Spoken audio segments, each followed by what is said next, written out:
I don't cross my T's.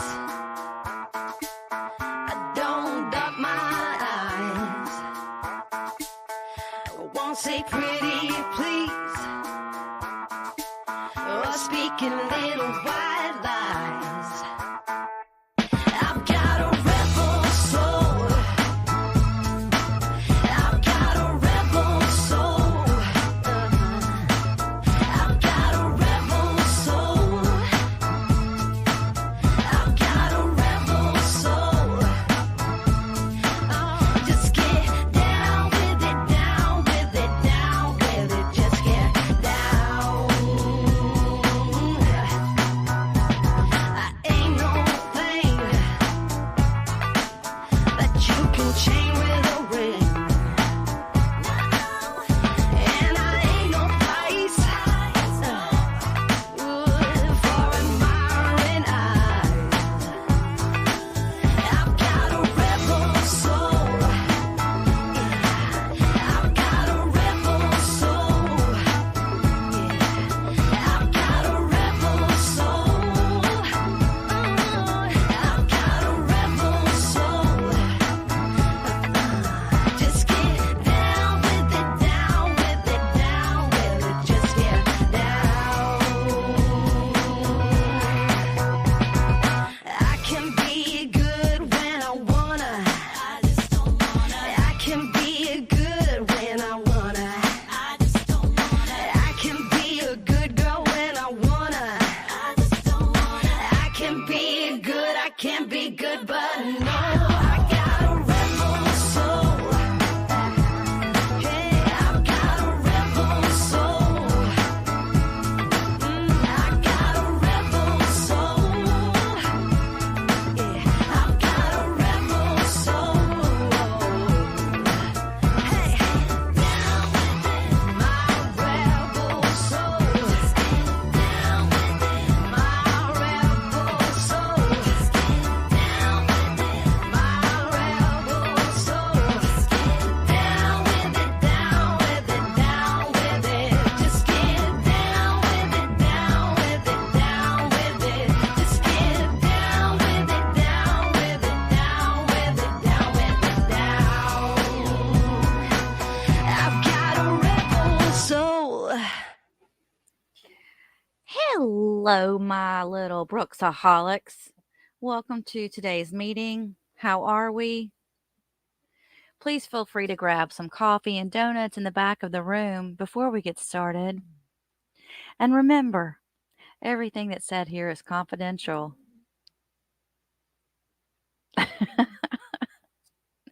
You're all a bunch of little addicts.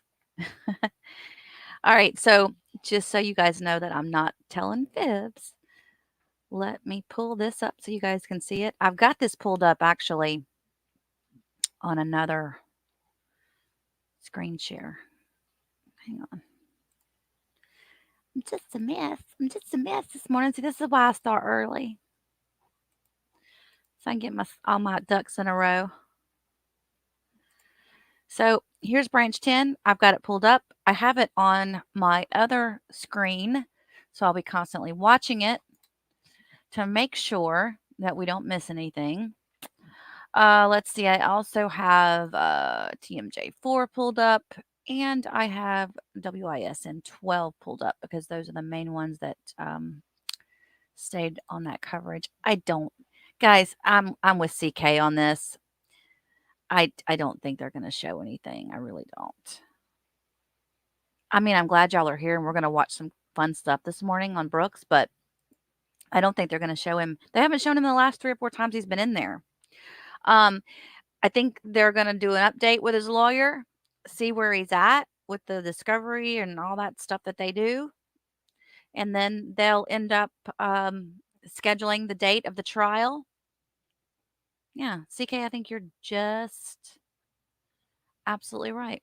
And yeah, Jeffrey Dahmer glasses, and he'll just be like, yeah, just listen to everything that's going on. He wouldn't have waited and gone through this whole waiting period to, like, withdraw his or have his lawyers withdraw again. So, for all you guys that were hoping he was gonna represent himself, I'm sorry, I don't see it happening. Now, I I guess maybe I'm speaking out of turn. Maybe I am speaking out of turn a little bit. Um, okay, we are talking about Brooks, right? So possibly, just possibly, he could wait to the very last minute. But I think he would wait till they set the trial date, and then what and the very last pretrial hearing, he would come up and go, "I wanna represent myself now." If that's all he's doing is trying to stall and buy time so he can stay where he's at and he doesn't have to get put back with the people that are waiting for him to get stationed back there. I don't think they'll show it, but I think they might stream the actual trial. Yeah, I think they're gonna stream yeah. I it might not be something that we see on court TV possibly, but maybe we'll actually see it on, these local news stations. They might stay on top of it for us. Because, like I said, TMJ4 and, WISN, WISN 12 have really stayed on top of what's going on with his stuff, so I heard they're not going to allow him to represent himself from Erica. They better not. They better not. I don't see how they could. I don't see how they could see how he acted in the last trial, but he has a right to do so, right? But the judge also has the right to say, "No, you cannot do that." Was it denied, Kimmy? Did they already deny it? I don't know that if he ever did really try to represent himself. Sure wish we could get something from the courtroom so we'd know more about what's going on. Why aren't any of my Milwaukee people over at the courtroom right now listening on what's going on? You guys, where's Tony at when we need him? We might have to pay Tony to go over there and sit there for us and listen to what's going on. Why does he carry his in for 1,000 years? Warrior woman, because they're trying to get justice for Erica, number one, but he cares. Brooks cares because this is just he's just playing games with the court system right now. Patty says, yes, it was denied. So he did try. Okay, he did try. Okay, well, y'all know more than I do then because I've been following too many trials. Jeffrey, you could have just stopped in on your way to work. Why didn't you? I need people on the ground, okay? I'm all the way over here in Alabama. I cannot be in Wisconsin, and I'm damn sure not gonna be in Wisconsin right now with this cold weather. Oh my word, y'all.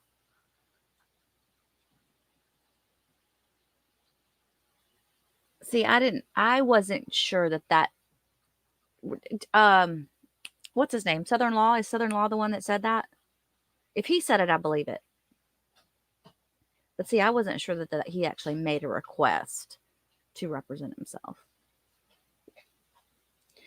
All right, so here's what we're going to do. His little hearing is supposed to start at 9 a.m. And as we know, with the court system, it never starts on time, right? So what I've got set up for you guys is a video that I did back in the day on Don Woods' FBI interview. Since it's recently been someone's tried to bootleg it, I thought, let's show my whole video. We'll put this one on as the main one, and we'll watch this. If they come on, and again, I'm watching on my other screen here, on my other computer. If they come on, I will interrupt whatever we're watching, and you will not miss a thing, okay? So let's go over here to this other thing.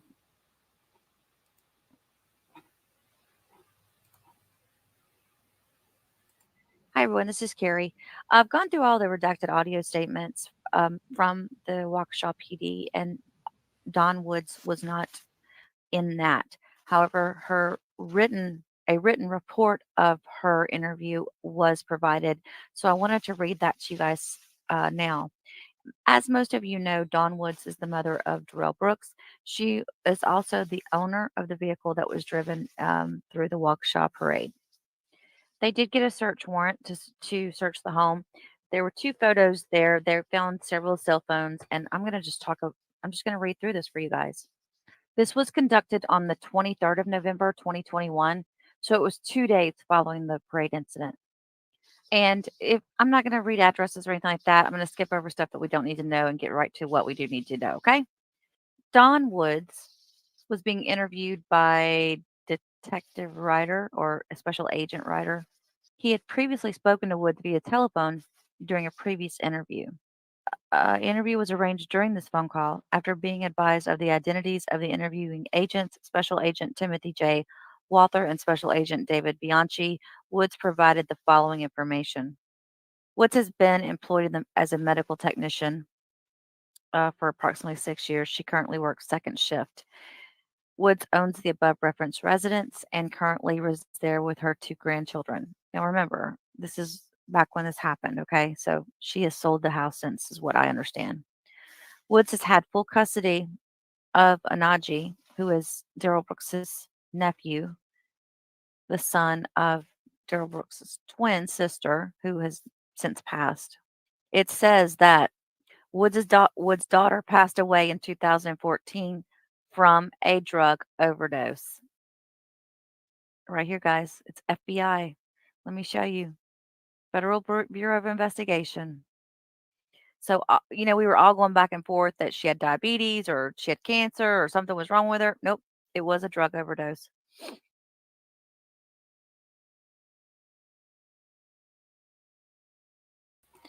Okay. Teresa knows how I am. So she said, Carrie, are you on the site that shows the docket sheet? I do have the docket sheet pulled up here. I'll share it with you. And it's still, I just refreshed it. It's still set for today at 9 a.m. It's in court 10, branch 10. Same judge. So nothing's been updated, but I'll keep refreshing this while you guys watch this other thing, okay? I'm on it, girl. I'm on it. Wood's only living child is Darrell Brooks. He is currently unemployed and most recently having been living in Woods' vehicle in the backyard. Woods describes her vehicle as a red 2010 Ford Escape bearing Wisconsin registration plate ADT 9256. The vehicle currently is not insured. Imagine that. Woods stated that Brooks is not allowed to live in the residence because he is unable to get along with his family and has a history of violent behavior. Woods stated that Brooks was diagnosed as bipolar at the age of 12 following a 2-week inpatient mental health treatment. While he took medication as a minor to control the mental health, Brooks does not currently take any medication or receive mental health treatment. It says Brooks is the father of, and it blacks out the number of children. I'm going to name his children. They just had the misfortune of him being their father. It's not their fault, so I'm not even going there. What she does say is that he had little to no contact with his oldest son and has recently been in jail as a result of unpaid child support. It's not just child support, mama. It was also she left out the part where he was abusive and got in trouble for Erika. Woods believes that Brooks was Thank in you, Miss jail on this Carol. child support issue as recently as November of 2021. It didn't take him long to get out of jail and do these things, did it, guys?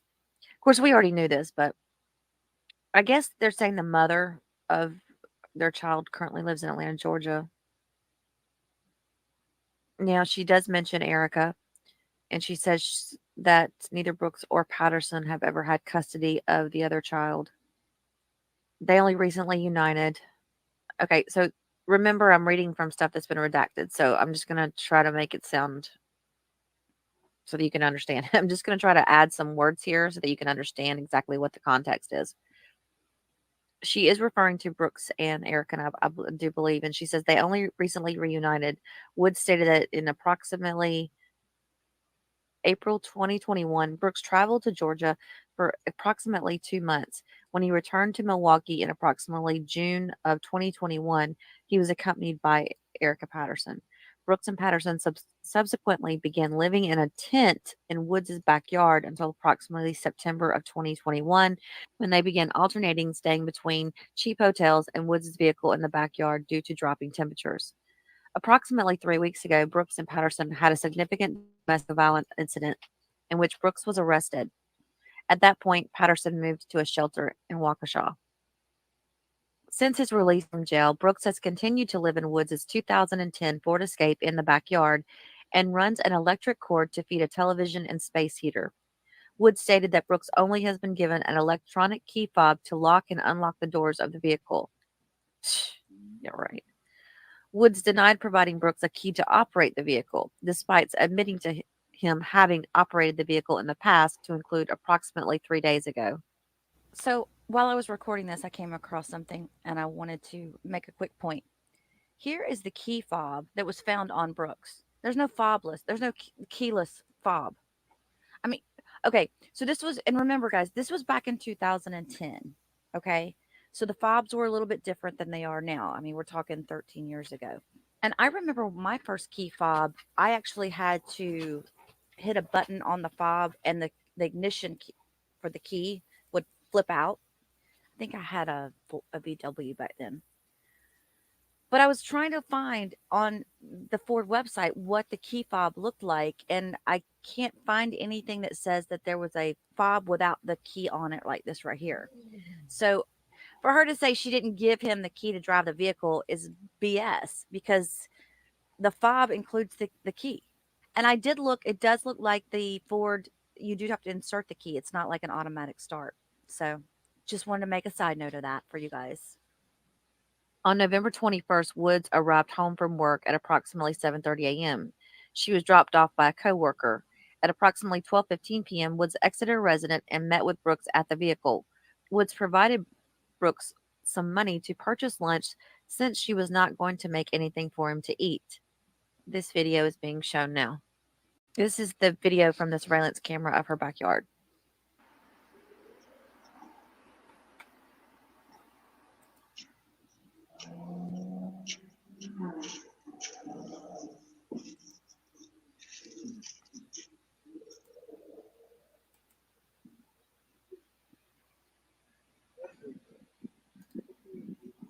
Oh.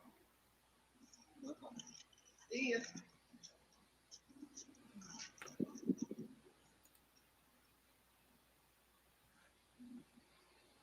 Woods observed Brooks was watching the Green Bay Packer game in the car during his interaction.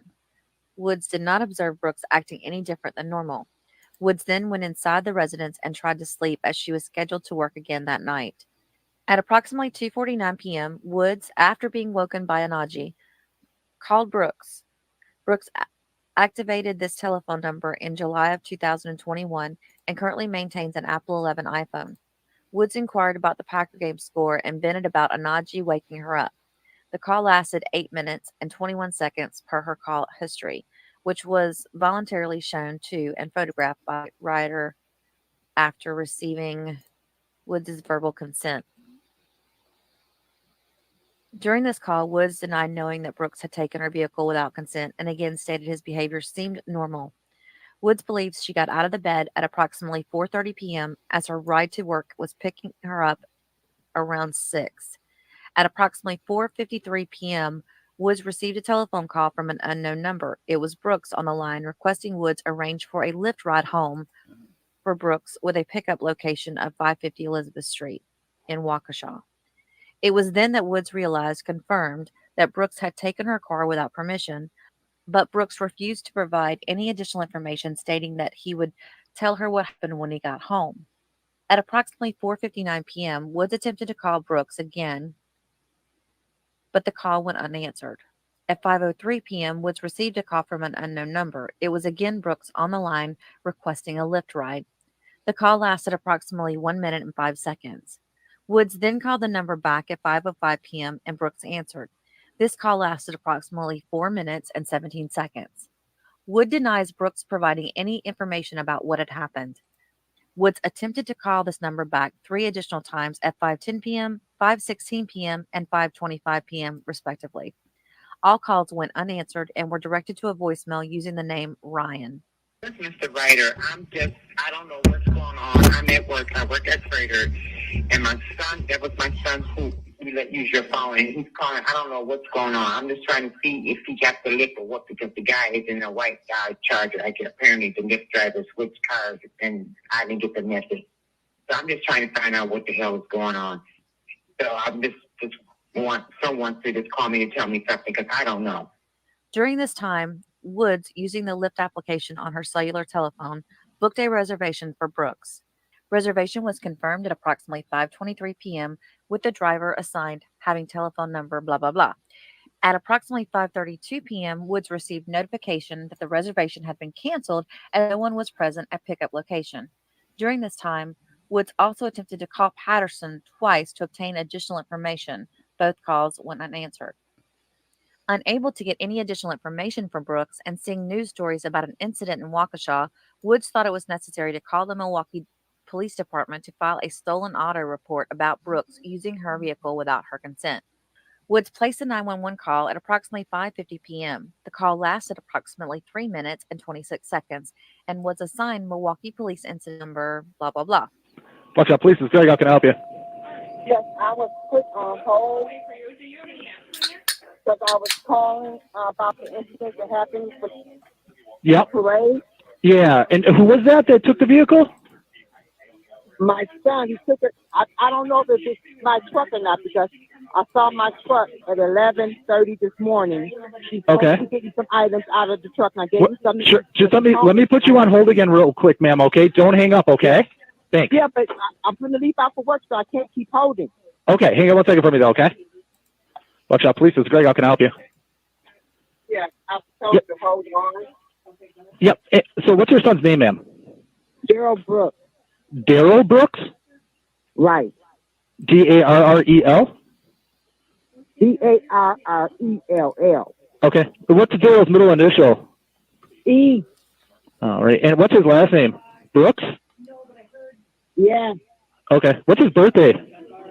02/21/82. Okay. What's his phone number? I do not know if I heard it. Okay. Here. Ma'am, hang on 1 second. Just give me 1 second, okay? All right, ma'am. Thanks for holding. What's his phone number if you know? I will have to look it up. I don't know if I heard it. Okay. Okay. And what's your first name, ma'am? My name is Dawn. Dawn? The same last name, Dawn? No. Woods. Wood? Woods.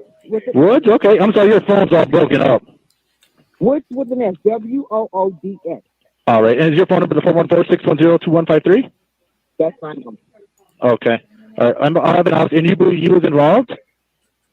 Huh? Do you believe he was involved? I don't know. I'm Okay. saying that my Okay. truck is gone, and I just saw Okay. a red SUV on Yep. the I don't know what. I don't know. Okay. All right. All right, ma'am. If we have any questions, we'll give you a call, okay? I got your information, okay? I did call Milwaukee Police, Okay. but I All right, can't do it all right, for it because yep, I'm on I'm my gonna way to work. I'm gonna put your name in the call, okay? If they have questions, they're gonna give you a call, all right? Okay, well, I'm at work, so I may not answer my phone. That's what I'm trying to tell y'all. I work in the Right. hospital. Okay, hang on 1 second for me, okay? Let me try to get over an officer to be able to speak with you, okay? Thanks. Okay, you're welcome. Lock up. What's that? I'm talking to my daughter to lock the door back. Oh, okay. All right, hang on 1 second for me. I have a phone number. I'm gonna have that officer give you a call, okay? He's busy right now, okay? All right, thank you. Oh, you're welcome. Bye.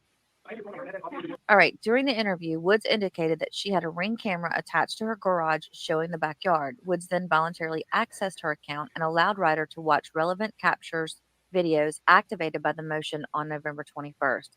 After review, Woods voluntarily emailed Ryder links to 3 relevant videos. Video activities at 12:15 p.m. Woods is observed exiting her residence and approaching the red Ford Escape. Only front hood is visible. Inaudible talking is heard for a few seconds. Woods walks back to and enters her residence. So this says that it corresponds with her giving him some money for lunch. I'm going to go give my child who's 39 years old money so he can go get lunch because all he's doing is sitting around in the back of the car doing nothing. Video activities at 1:26 p.m. Brooks is observed walking in front of a red Ford Escape on 2 occasions. Only front hood is visible. Brooks is the only one observed on the video. At approximately 1:27 p.m., the red Ford Escape is observed backing out of the parking spot.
Now, I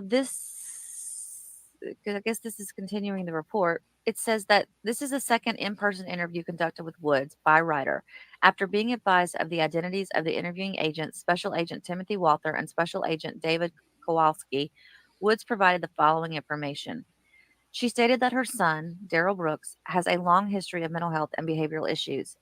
At the age of 12, Woods checked Brooks into a 2-week inpatient mental health treatment program at Charter Hospital, now known as Rogers Behavioral Health in West Allis, Wisconsin.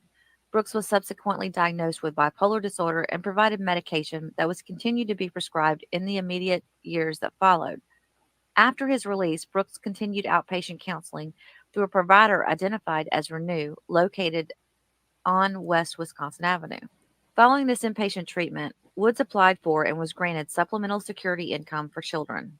That's what they refer to as SSI, you guys. If you're here SSI, that is supplemental security income. On behalf of Brooks, due to his mental health treatment diagnosis, upon turning 18, Brooks applied for the adult version of SSI and was denied. I have information, and we're going to go over that because I have the applications and everything, and I even have why they denied him. Woods stated that Brooks attended Milwaukee public schools and during his childhood and was expelled from numerous schools as a result of behavioral outbursts. While a student, Brooks was subject behavioral outbursts. Imagine that. All right, just so you guys know that I'm not lying to y'all. I still have this up.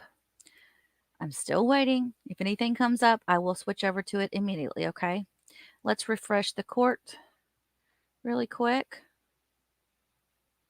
Refresh the court screen. Nothing has been updated on the docket as of yet either, so we are still waiting. To an independent educational plan due to his mental health and learning disabilities.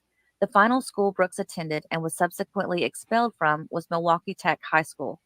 During many of his school outbursts, MPS staff would transport him to the Milwaukee mental health facility associated with Children's Hospital. Brooks' primary care physician, as a minor, was Dr. Sohan, but Woods is uncertain if she still practices medicine. Okay, on December the 2nd of 2021, they interviewed Anaji, Brooks's nephew.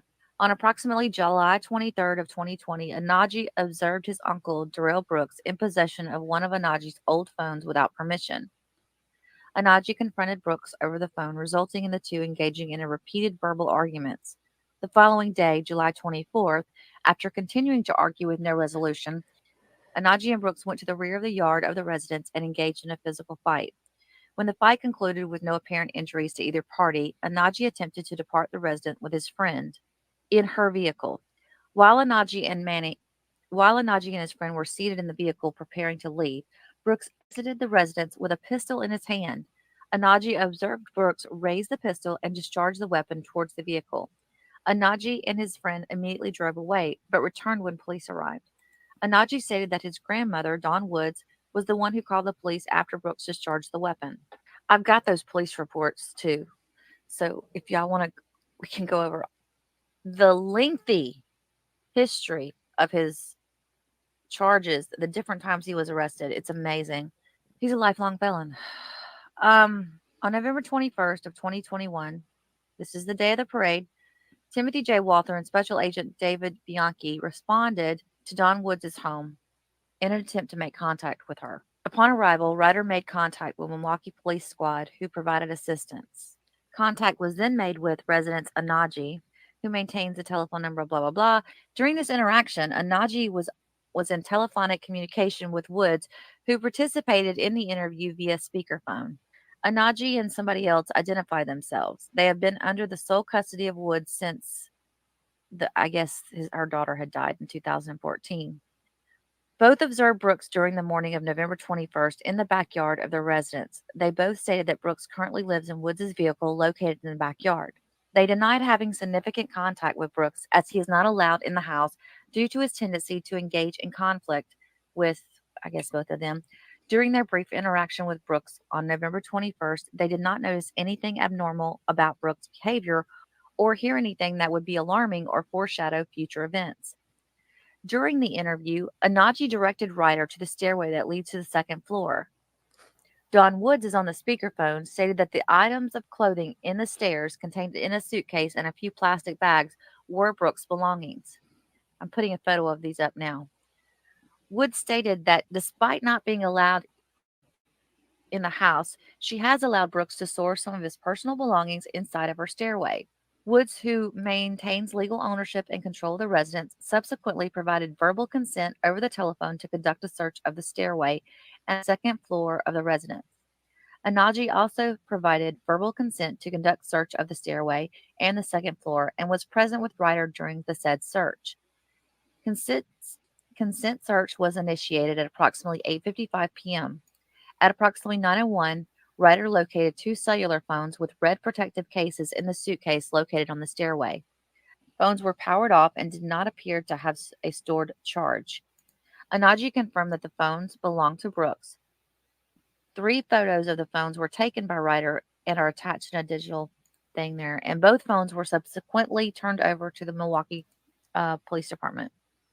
There's a ton of statements by all the police that were on scene that day and firemen and what their actions were. They kind of go over, this is what I did. But we're not going to get into all that, guys, because it's just sad. They have a list of the different personnel and where they were located at the scene of the incident and everything. It's amazing. Another lady had also stated somewhere in this paperwork, there was an email that was sent where she was sending in, or he was, it might have been a man, was sending in video and photos of some of the things that were happened that day. And they specifically stated at the bottom of the email about how professional and just prepared all of the fire department, PD, and everybody was. They just couldn't say enough good things about how everything was handled. I thought that was nice that they had put that on there. There's pictures and audio that I need to put together to present this to you guys. It's taking me a little bit longer than I thought. I'm looking at 2,886 pages that I've been going through over the last week, just trying to read through it all. And I want to make sure that I don't want to talk about things that we shouldn't talk about. And I don't want to go over too much about the victims, because at the end of the day, we know what happened and we know how it happened. What I'm interested in is, how did Dawn react? How did Darrell react? I want to hear what the police had to say about Darrell while he was in custody, taken in, picked up, whatever. So that's kind of what I'm focusing on in all of this. Let me read this part to you guys. This is the investigative summary done by one of the police officers. And they say that during the course of the investigation, it was determined that the victims received treatment at 6 different hospitals. At this time, there were 72 named victims from the incident, which included 6 deceased persons. We are still attempting to locate and interview 2 victims to verify their identity and involvement in the incident. The victim information included in the supplemental document the victim's name, which agency interviewed them, and the severity of their injuries, which we're not going to get into all that. But what I did want to read was that there were a total number of 43 children hurt, 29 adults. That's where they come to that number 72. So that number 72, of that, 43 of them were children. I don't know if we ever had that breakdown, that 43 of them were children. So I think that's going to do it for now, guys. Please check back. Make sure you hit the notification bell so that. All right. So I thought that was a good one to watch for now. Let me get back over here to this one. While we wait and wait and wait, we could be waiting for a while, you guys. Could be waiting for a while.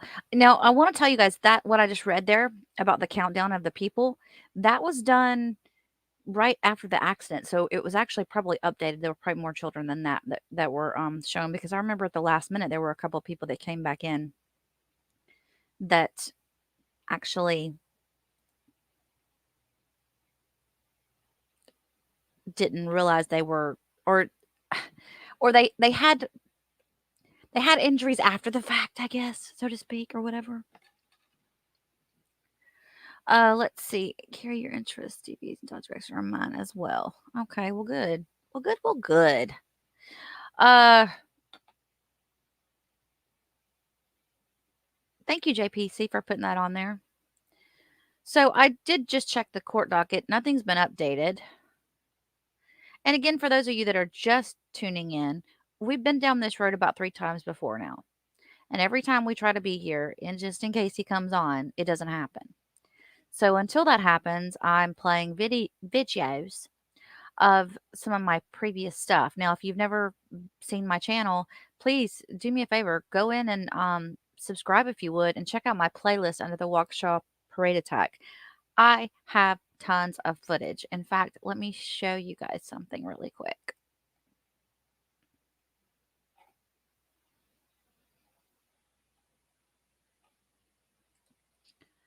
Videos. Y'all have me saying that more than I say it myself. It's so funny how many people comment back and they write VIDJOES in the comments. Y'all are so funny. All right, let's go over here. I want to share this tab with you guys. So if I go to my playlist, and I am, by the way, I'm uploading a new information coming out in the Ferreter files today as well. It's a crazy one. So here's the Waukesha Parade tragedy. I don't know how many videos I have, you guys, but I've got a ton. We've got him being booked. Obviously, we've got tons of trial footage. I did a couple of parodies. I also have a playlist called the Darrell Brooks School of Law. You can check that one out too. And then, of course, we followed things that were, I think, important. The different tributes and whatnot that they did with everybody. We also have, when I was able to get all of the documents from the police department, I was able to get, I was able to get interviews that the police did. It was just audio only. And you'll see these because they're all kind of labeled like this. Let's see. A lot of them look like that. And there's a ton of them where I just have different pieces of people being interviewed. I even have a granny that was interviewed. Do y'all want to watch that one? You know what? Let's watch that one right now. This is just her audio. Again, this is just police interviews. The following is an audio interview between enforcement and those who witnessed the tragic incident at the 2021 Waukesha Christmas Parade when Darrell E. Brooks drove his mother's red Ford Escape through the parade. 6 people lost their lives that day. The following is an audio interview between law enforcement and those who witnessed the tragic incident at the 2021 Waukesha Christmas Parade when Darrell E. Brooks drove his mother's red Ford Escape through the parade. 6 people lost their lives that day. More than 70 sustained injuries. And the numbers of those emotionally traumatized is beyond the hundreds. Viewer discretion is advised. Today is Tuesday, November 23rd. The time is now 1:32 p.m. My name is Agent Ray Gibbs. I am currently now in Franklin, Wisconsin, and I'm going to be interviewing Kathy.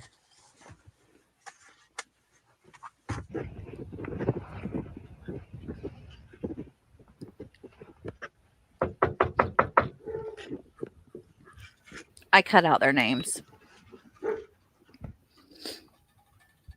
and their addresses for privacy.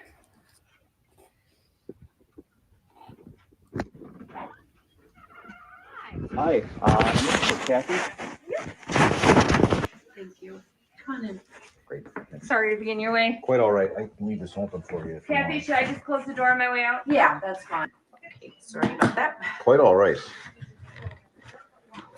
Okay. Just let me know when you're set, and we'll. Okay. This shouldn't take super long. I don't think. I don't want to be in your hair for too long. All right. I had done a little diagram in my mind just to process this and where everybody was during the parade. This was our lineup. We had 9 grannies, so we did 2 as together as partners, and then 1 in the middle, and then 2 again and 1 in the middle. This is me and my partner who was killed. Okay. And then the gal was alone behind me. This is our van with the music playing. Okay. Who follows behind us. This was our volunteer, Bill, who was also killed. He was the husband of this granny who's okay. I remember seeing her fall to the ground. But anyway, the car came this way, then hit this gal, this one, and then swerved to the left and hit these 2. Okay. No, he could have gone straight. There's nobody in the, you know what I'm saying? So, and let me ask you this now, because you bring up a very important point. At any point, did you hear any horns honking, or is he trying to honk the horn to get you out of the way or anything? No. So this is the whole street. Yeah. Okay. I mean, So our little area. yeah. So but this is all part of the street. So he's driving up this way, Yes. and he must have clipped Bill first. okay. So he hits Bill, and then that's when he turns into Tammy and T. Turns right and goes forward into Betty. Well, Betty would have been right in front of Okay. T. So it probably hit both of those. Yeah, and then he turned to left. the left. And I think these 2 died instantly. Okay. I mean, there was just So he blood turned all over left into them. Yeah. Okay. And so you're here, which is kind of towards the back left of your formation, right? And do you remember whereabouts, location wise, you were? Were you, near People's Pub or Nice Ash? Or Afterwards, we went inside because the police told us to get off the street, a possible active shooter. okay. I don't know if they just wanted people off the street and told them that, or if that was actually true. Well, Or did you hear any shots? I did not. Okay. But we went into a bar called Guinness. Guinness. Okay. Maybe it's got another name in front of it or something, but Guinness was It's not 5 part of the points. name. Not 5 points, the Irish bar. No, Okay. because I asked what the name of the place was, and Guinness. I just remember Irish, and then this morning I thought of the name, which I'm pretty sure was Guinness. Okay, cool. All right. So then you guys ran in there. And I know I asked you before about, so as you guys are walking this way, you don't hear any horns or any attempt to. No. Okay. Did you hear an engine revving as he went by, or? No, and that's the bad part for me. I saw the car, out of the corner of my eye on the right, and I'm thinking, it's part of the parade or what's going on? And I cannot picture the car actually in front of me. I know that it's a huge car, but I just can't picture it. I could see the people falling, and I saw these 2 fall. I saw Lola fall, although like I said, she's okay. But I just can't picture the vehicle, and I don't know if my brain is blocking this out or what. But I did see it on the right side, and then now my partner Tammy, we couldn't find after all this chaos. We said, what happened to Tammy? We thought, well, maybe she went home with so-and-so. And I think what happened is that she got flipped onto the top of the car and then ended up behind us. And perhaps those people took care of her. Okay. I had heard that they got her in an ambulance, and then she died at the hospital later that night. Okay.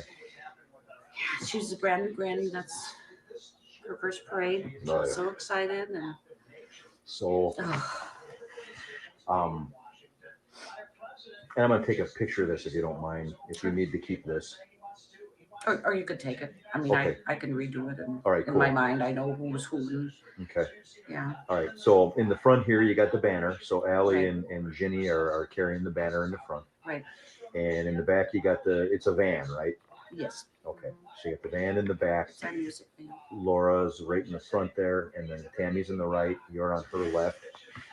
T is in the middle part there, and Lola and Kathy, and then Betty's in the middle, and then Lee and Sharon are also partners up in front behind the banner, and then Bill was on the right side. Yeah. So did you see Bill get hit or go down? No. Okay. But you did see Tammy go down? You didn't see Tammy go down? She was, on the right of me. Yeah. I saw T go down. Okay. And I just figured Tammy's okay. See, when we do our parade, we're kind of like watching our palms too. Yeah. At certain points, so we're not looking up all the time. Yeah. And I think we were like starting our fourth song.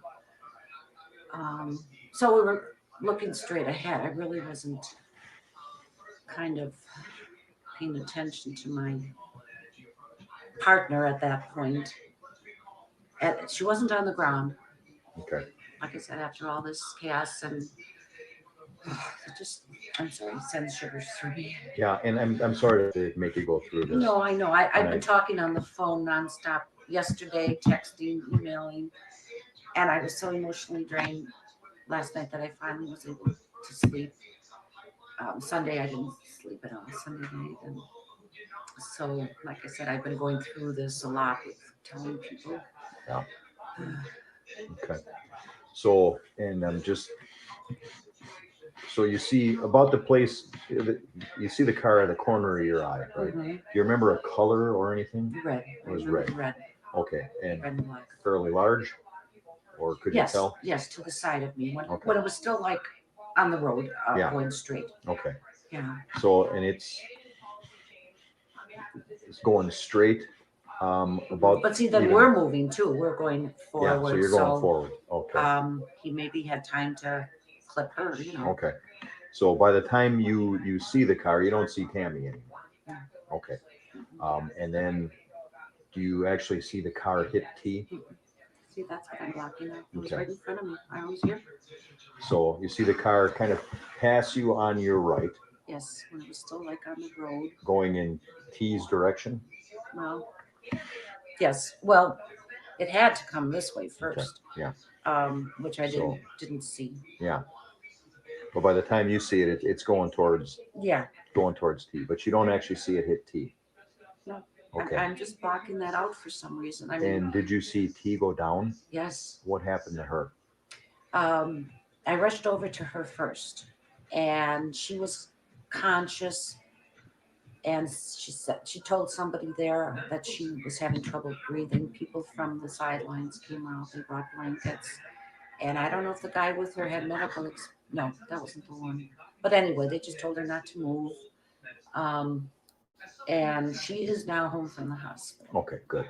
Got a message from her, and I texted her today. So she had broken ribs, a broken wrist, and I don't know if it's a broken leg, but something with her leg, and bumps and bruises. All right.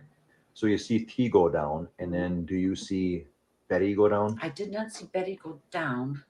Maybe because I don't know, but I went over to her. Okay, but Betty was on the ground. Yes, and she's the one with the brain injury. Okay. Whoever was with her may have had the medical experience because he said she had passed out for about 5 minutes. When I got there, she was coming to, and she said, "I have a headache." Oh. And he said, "She's got a skull fracture." So he kind of maybe knew. Yeah. Okay. And then from there, I was walking over to Ginny. Okay. And some of the other grannies who were there said, "Don't go over there, Kathy. Don't go over there." So I kind of glanced, and there was just blood all over the road. By Lee? Ginny. Or by Ginny? And Lee, we heard, flew into like a doorway or something, and we don't know if she got medical help right away or if anyone was there for her. That's sad. Yeah. It's just a little tiny thing. So you didn't see Tammy go down. No. You did see disappeared. T go down. Yes. You didn't see Betty go down, but you did see her on the ground. Oh yeah. As you kept moving forward up this little map, you didn't see Lee. No. And you were going towards Ginny, and someone said, "Stop! Yeah, don't go there." Probably was. And then they were doing CPR or, pumping her chest. Okay, on Jenny, did you see that it was Jenny that they were doing CPR on? No, I didn't see her face or anything, but we You just saw someone knew. in the position here on the map where Jenny is located that they were doing CPR on. Mhm. Okay. I- You have the last names of these gals? Sure. Laura Thien, THIEN EIN? or EIN. She's from Cudahy, correct? Yes. Yeah. Yeah. Were you at her house? No, one of my Somebody- partners was. Okay. Yeah.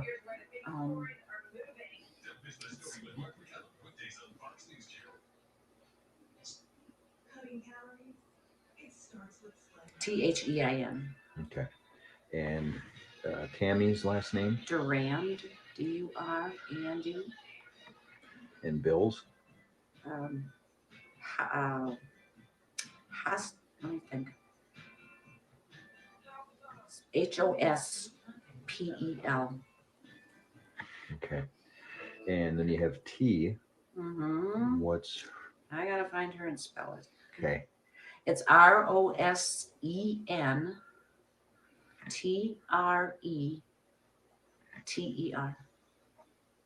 And she lives in Waukesha, not far. We were at the start of the parade and she said, that's where I live. So she's on that river walk or something. Yeah. Yeah, right up the Fox River there. Yeah. Okay, and then Kathy S. is SCHMELING. Schmeling. okay. And Lola? Same as Bill. Hospital, HOSPEL. And Betty? Strang, STRANG. Okay, and Sharon? Millard, MILLARD. Okay, I think we talked to her yesterday. Yeah, And she and someone else came in. yeah, Lee Owen. Oh, Lee. I keep saying I'm gonna sorry, put an I L read there. Lee Owen. Okay, and Allie. I'm not sure. She's a little gal about 13, 14 years old. I don't know if I have her last name in here. Okay. And Jenny? Sorensen. SORENSEN, I think. Okay, cool. I don't have Allie's last name. And what I'm going to end up doing is I'm going to cross-check with Waukesha PD just to make sure that they have all these names and that everyone's been talked to and that is available to be talked to. How long have you been with the Dancing Grannies? It's the Dance Grannies, right? Milwaukee Dancing Grannies. Okay. MDG, Milwaukee Dancing Grannies.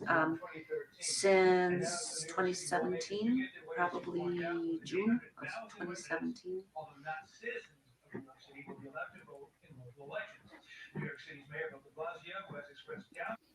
Okay, still no update, you guys, on what's going on here on the docket. I just checked it. Also, they haven't had any kind of stream, so we're still waiting. Okay. So while you were still on the street here and you're marching and everything, did you hear the crowd or anyone screaming, "Look out"? Or and how loud is the music in here?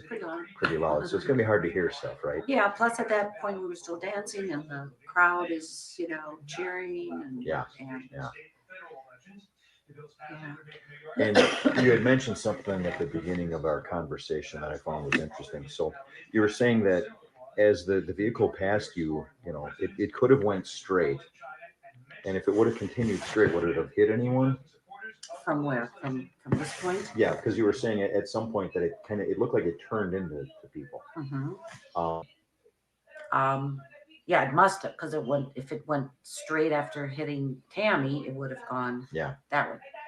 Also, as it went this way and straight, I mean, it could have gone straight and avoided, these four people. Yeah. Well, I mean, it didn't hit these two, but it looks like intentionally. I mean, yeah. So, from what you saw, what you were able to see, did you actually see it veer?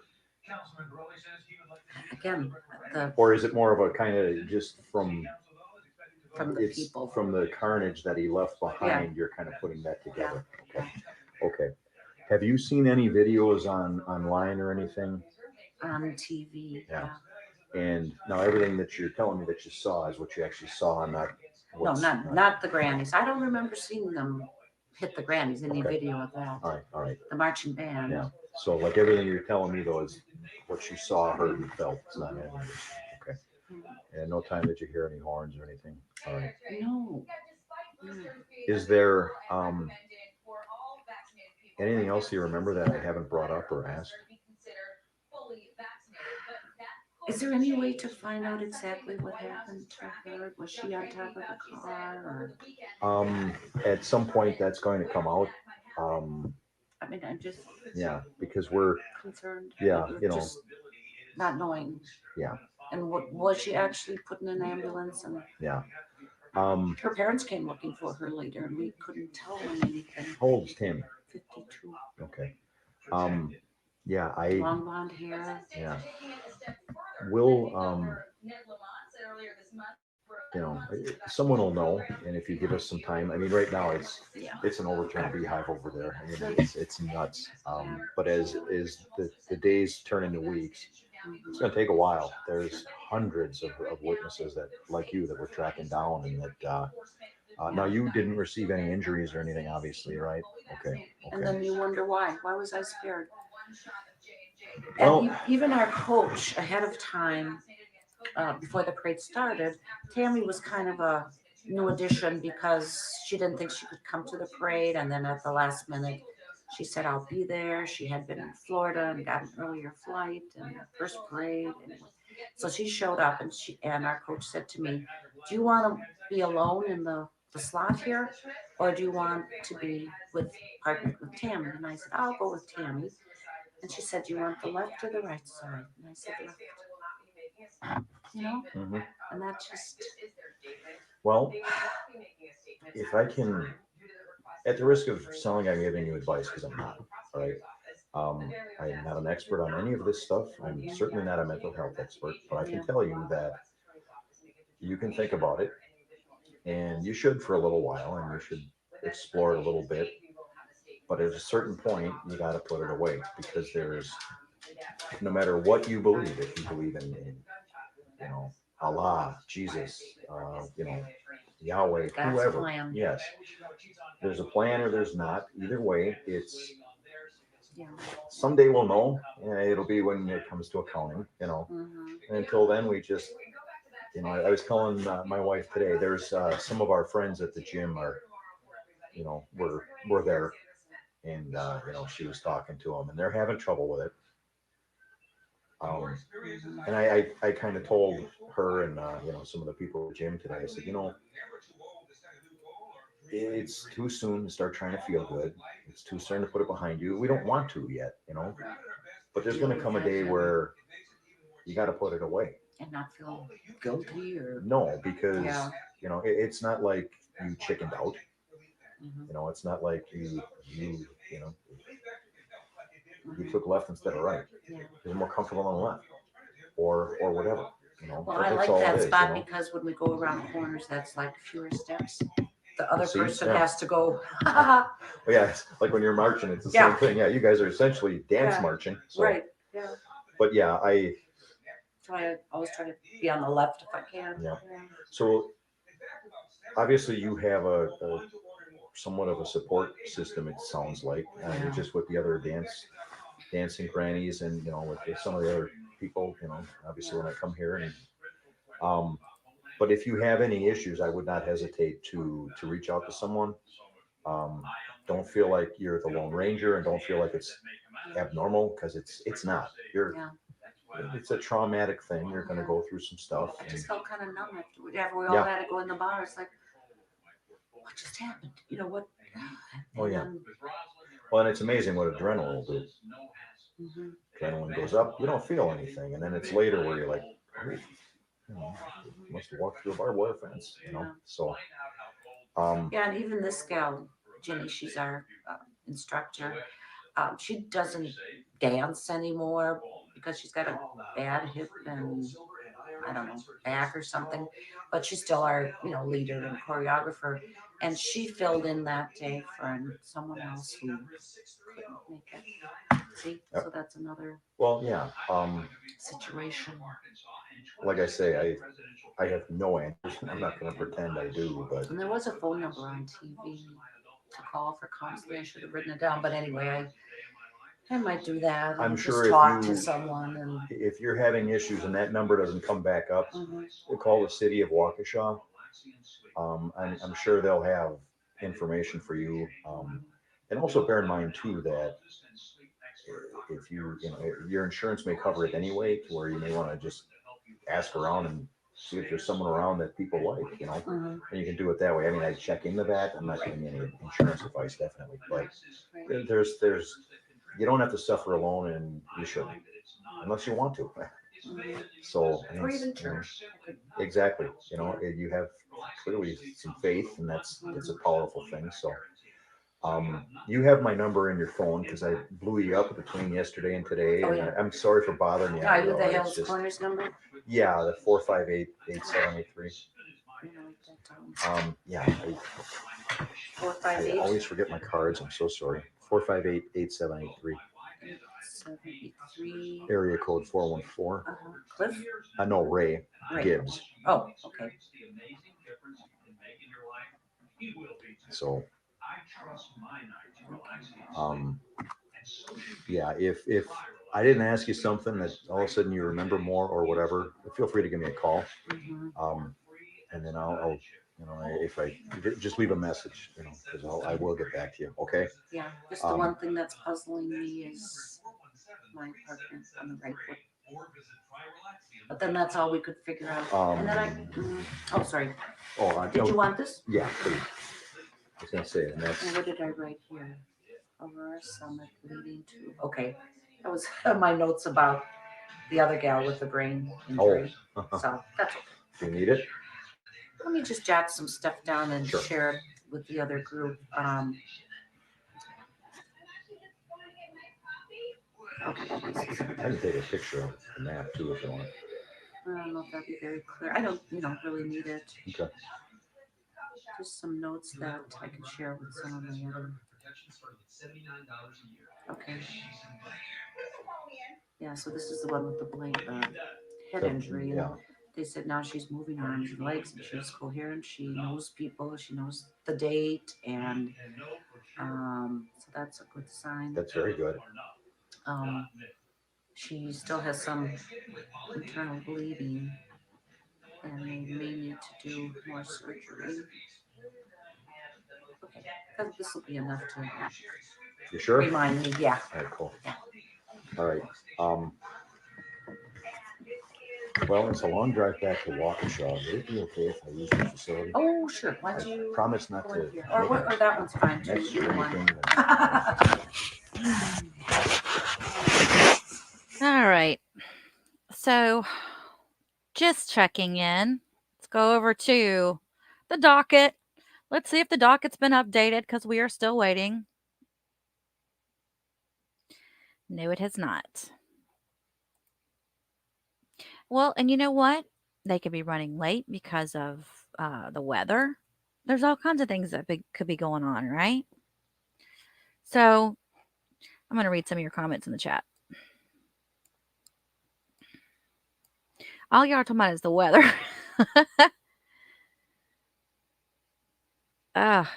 Is court open there today?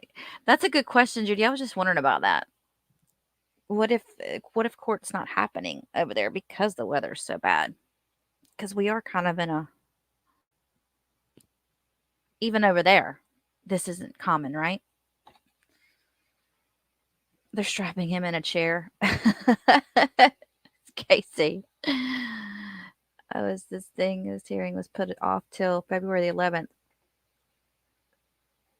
Where'd you hear that, Mary? February 11th.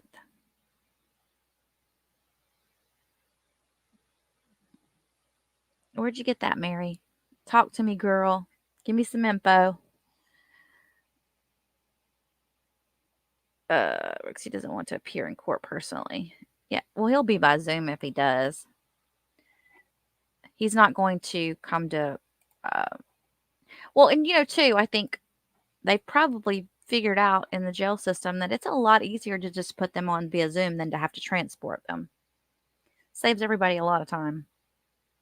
Especially when it's just a hearing and it's not the actual trial. Now, during the trial, I'm sure they'll bring him over. Oh, Mary Ann said, I was thinking this hearing was put off till February the 11th. No, it still says on the docket for this morning.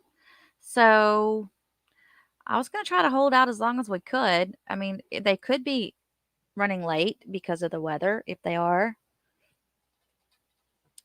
But I don't know. I don't know what's going on over there. I wish I did.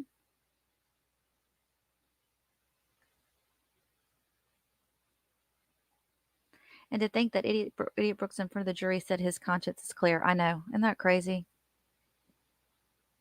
Just baffling. It's baffling. He is a hoot. I can tell you that much. I can't say enough good things about Waukesha after watching this trial and all the content around it. It's just amazing how they all came together and just supported one another. And even, they say you learn a lot about a person by the way they react in an emergency like that. And there were a lot of people that stepped up. All right, let's go over here and see what else you guys want to watch. Let's see. I've got one here that says, speaking of severe weather, let's watch this one about the tornado. This one's always fun.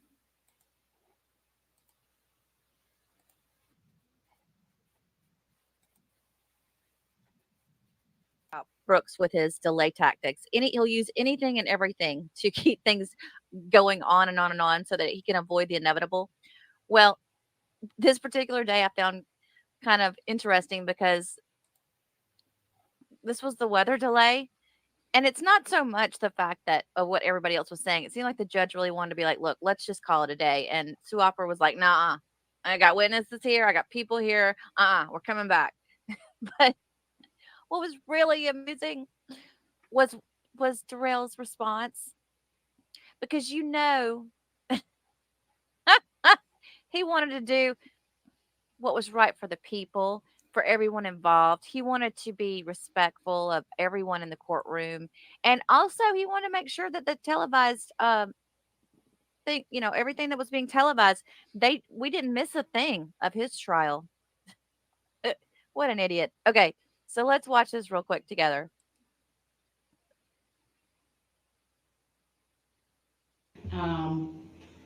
But I may be interrupting if another alert comes in. And Mr. Brooks, sorry to interrupt. How much longer do you have? The only reason I ask is there's some weather coming in and I've had some alerts and I want to make sure everyone gets to a safe location. There's a tornado warning, not for us just yet, but so I'll let you finish. But I may be interrupting if another alert comes in. Are they going on? All right, we're gonna take our lunch early then, and all rise for the jury. Sorry for the interruption, Mr. Brooks. What? You will.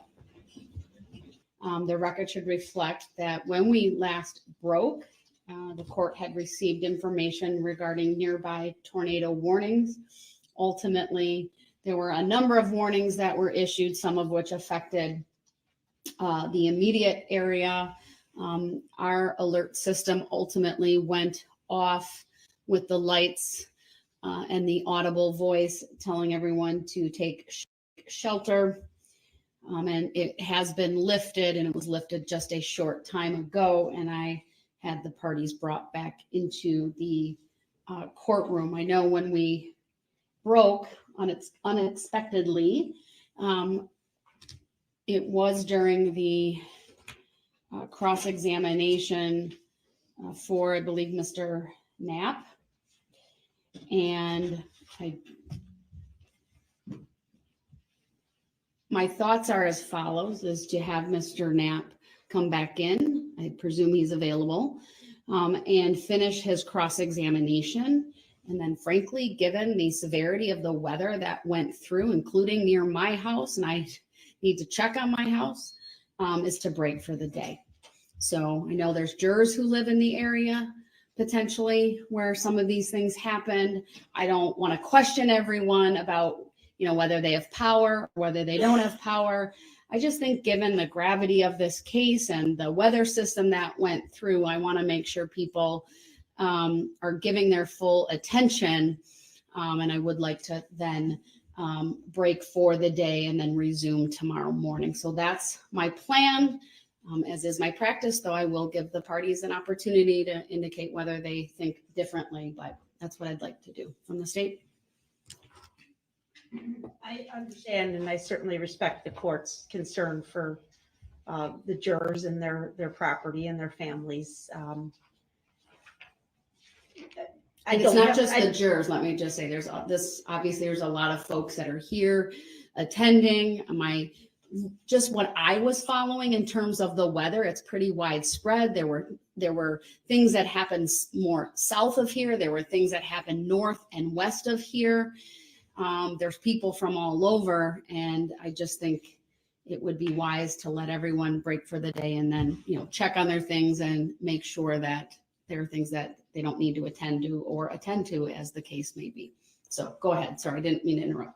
Sure. No, and I understand that, Judge. I don't have an argument with that. I just, we obviously have a full slate of witnesses here to go this afternoon. Some have traveled from like the Cudahy area or, some distance, not unavoidable. But my only other suggestion would be to maybe, take an extended break and let people make calls or even go home and check and come back at 3:00 or something. If that's a possibility, we could still work for a couple hours yet this afternoon, but whatever the court thinks is best, we certainly will be prepared either way. I certainly would be open to maybe an extended break so that I and others could do exactly what you just say. But I'll hear from you, sir, if you have any position on that. Yeah, I do have a position on that. I agree with your first assessment, Your Honor. Mainly because too, with severity and weather, that can sometimes mess with equipment being the trial being televised. That can possibly interrupt that. And you never know. Some people that may be key to this matter may not be able to come back after an extended break. There's no way to tell at this point. I do believe it would, on the air, just for cautionary reasons, would be wise to kind of break for the day and then reset tomorrow morning or whenever the court feels it's best. I may need to do some checking of my own with some close relatives of my own, and so I would want to all the put people that that on showed record up as in well. court for him. He don't have any friends or family.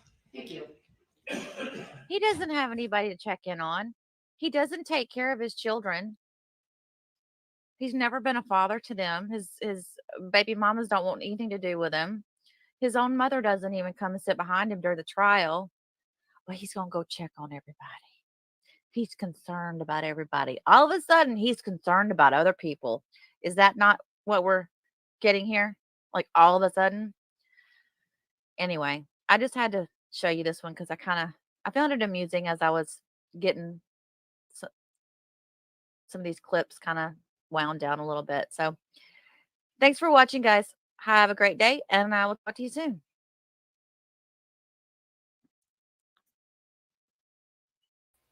Oh, I wasn't on stage. Hang on.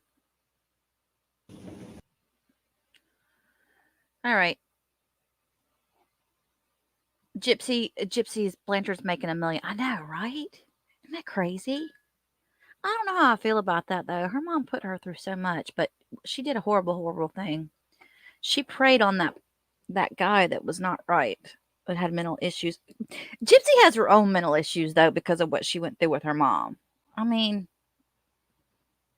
I don't know how I feel about that, you guys. I watched that movie, but I haven't watched any of the other stuff they've had on her because I just don't find her. I don't find it to be that interesting, to be honest. Did you go back and watch that movie we told you to watch, Patty? It's so good. What was it? The Help. Oh, it's such a good movie. He literally just wants to say something. I know, Chi. I know. He just has to. He has to have the last word, so to speak. Anything that he could get a mistrial on. You're right, Richie. He puts it on the record. He has to make sure it's put on the record. He's so concerned for everybody else, Jeffrey. Bless his heart. Yeah, Bama. It especially if it's Sue Opper.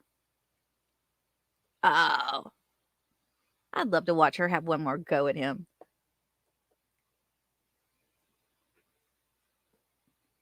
Judy said he hasn't even met his children, much less go check on them.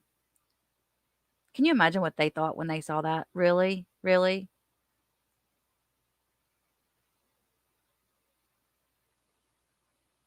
Oh, thanks, Nick. I appreciate that. He's a thoughtful guy. Not, Lenny said. No, Annie, he's not representing himself again. Well, we've got two different things going on in the chat. Either they declined it because of the fact that he has a restraining order against her, or they declined it because of who he is and what he's done before. Either way, he's got no attorney. Kimmy says she doesn't have sympathy for Gypsy either.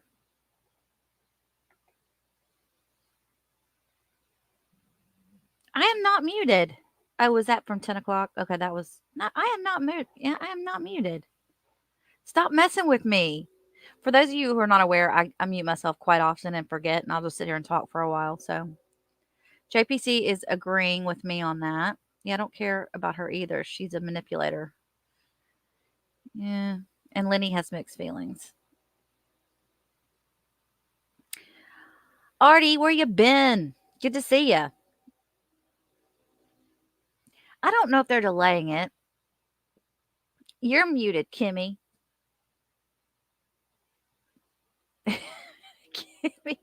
Kimmy's like, I don't know if I'm going to stay on this channel because there's not any good looking men up right now. Is my comment on the record? Yeah, Jeffrey, it's on the record. Oh, her boyfriend lives in Waukesha, Tina Marie? I did not know that. Gypsy's boyfriend was living in Waukesha. I saw a thing where they interviewed her and her new guy. Guess they met in prison. I mean, he probably wrote to her in prison. So Judy's like in the Treehouse murder trial. This guy's representing himself, but somebody said that he sounds like he knows what he's doing, though. All of a suddenly, Donna? Suddenly?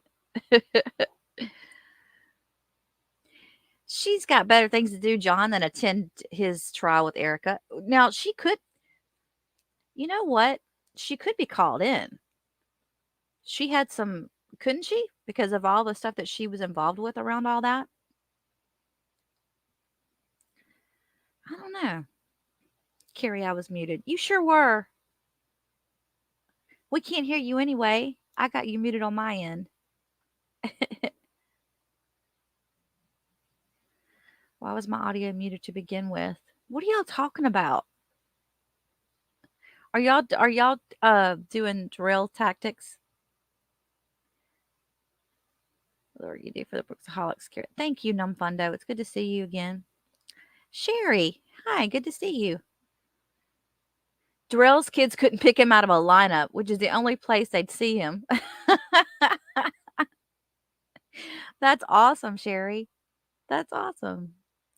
Do y'all want to watch more clips while we wait? Because I'm willing to wait here for a little bit. Let me go over here to my videos. Let's see what else we got to pull out of the bag. I don't want to do one we've already done while we waited for the trial. Let me just show you guys really quick. I'm going to refresh the docket. Let me present. so you guys can see this. Refreshing the docket. Nothing new. It's still sitting there like it was happening. Y'all, I bet money they're out because of the weather. I almost wonder. Oh, wait. Can you see this? Yeah, y'all can see that. Okay, can you see this? Nothing.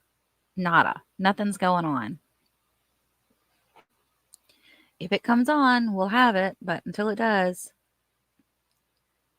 Let's see. What about...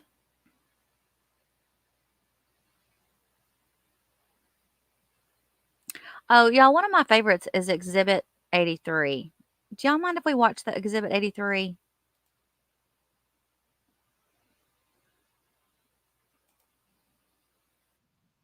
Good evening, my little Brooksaholics. How are we? Ooh, my sound is horrible. So I wanted to show you guys something really quick. And this is what I like to call, this is Exhibit 83. Who remembers Exhibit 83? The sticker conspiracy. It's Stickergate. We'll call it Stickergate. I provided to you prior to you going up on the stand what's been marked as States Exhibit 83. Do you have that in front of you? Yes. Can you briefly identify it for how it's labeled, how many pages it consists of? What exhibit is that? Exhibit 83. It's the crash reconstruction mechanical inspection report. The whole report is exhibit 83? Correct. Yes. The whole report? Go ahead. I haven't ruled on it yet, so go ahead and ask your questions, Attorney Basie.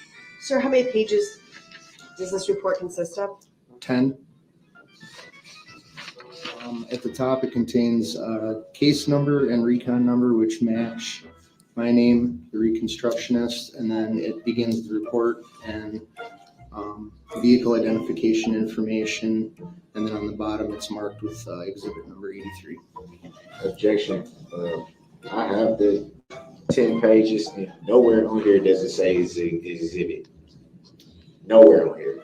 That's because it was marked for purposes of trial. It has an exhibit sticker now. So your objection's noted, it's overruled, and the witness, Privy to the same.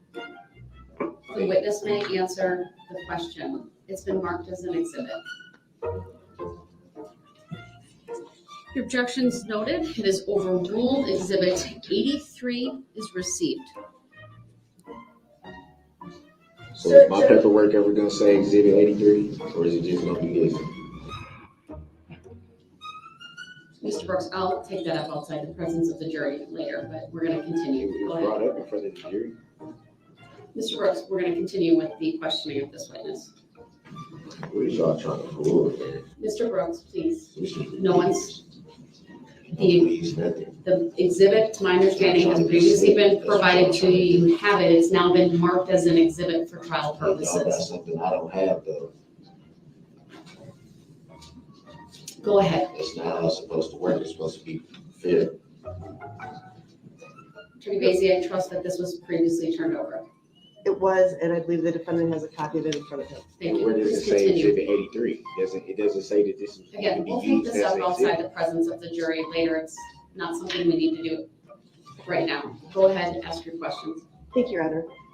So the first section of your report, and I'm just going to direct your attention to page 3 of Exhibit 83, talks about the tires and the suspension and tie rods. Do you see that? Objection leading. Overruled. The witness may answer. Yes. And can you describe for the jury what part of the inspection, describe this part of the inspection? Overruled. The witness may answer. The report's been received by the court, and the state may direct the witness to various points at its discretion. When was it made an exhibit? Because I wasn't aware of that. Go ahead, Attorney Basie. You may continue. Thank you.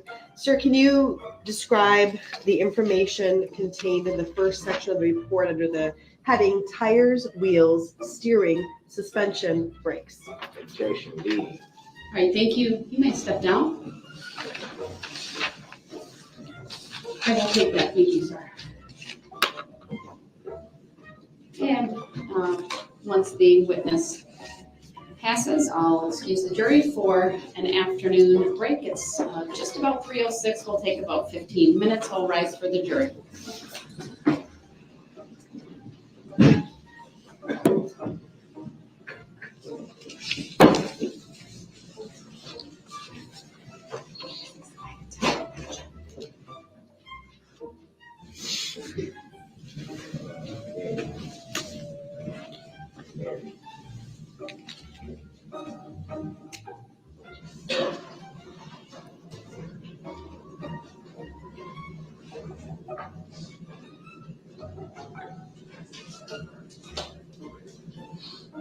You can be seated.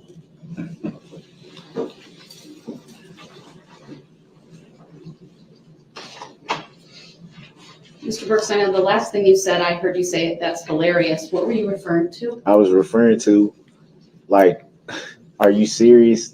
Some of the same things that I ask on when it's my time to question the witness can be overruled. But when the same thing is done and I object, it's nothing. It's just thrown. It's just thrown to the side. I just think that's funny. Well, sir, I don't find it funny, number one. Number two, you're not in my position either. The court rules on the objections at the time that the objections are made. I know, and I wanted to address this briefly. You can have a seat. You had questioned during the testimony of this witness, Exhibit 83, because I believe what you were saying is, and you can tell me if I'm wrong on this, the copy of the report you have does not have an exhibit sticker on it. It don't. Right. And you want to see it? I don't doubt that your copy does not have an exhibit sticker because at the time the report was provided to you, and I'll have the state correct me if I'm wrong on this, it would have been provided through the course of discovery. I'd also note that on April, I believe 22nd of 2022, the state filed a notice of expert naming Inspector Ryan Schultz as an expert witness and indicated that he would testify consistent with his report.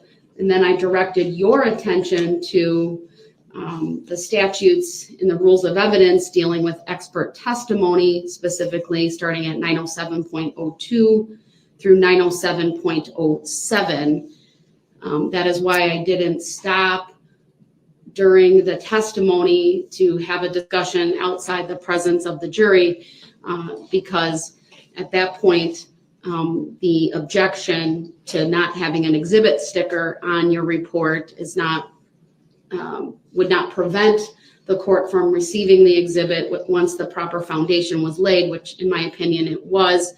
And the fact that your document didn't have that specific exhibit sticker doesn't diminish the fact that I know from your cross-examination, you were referring to the report. At times you referred to it by page number.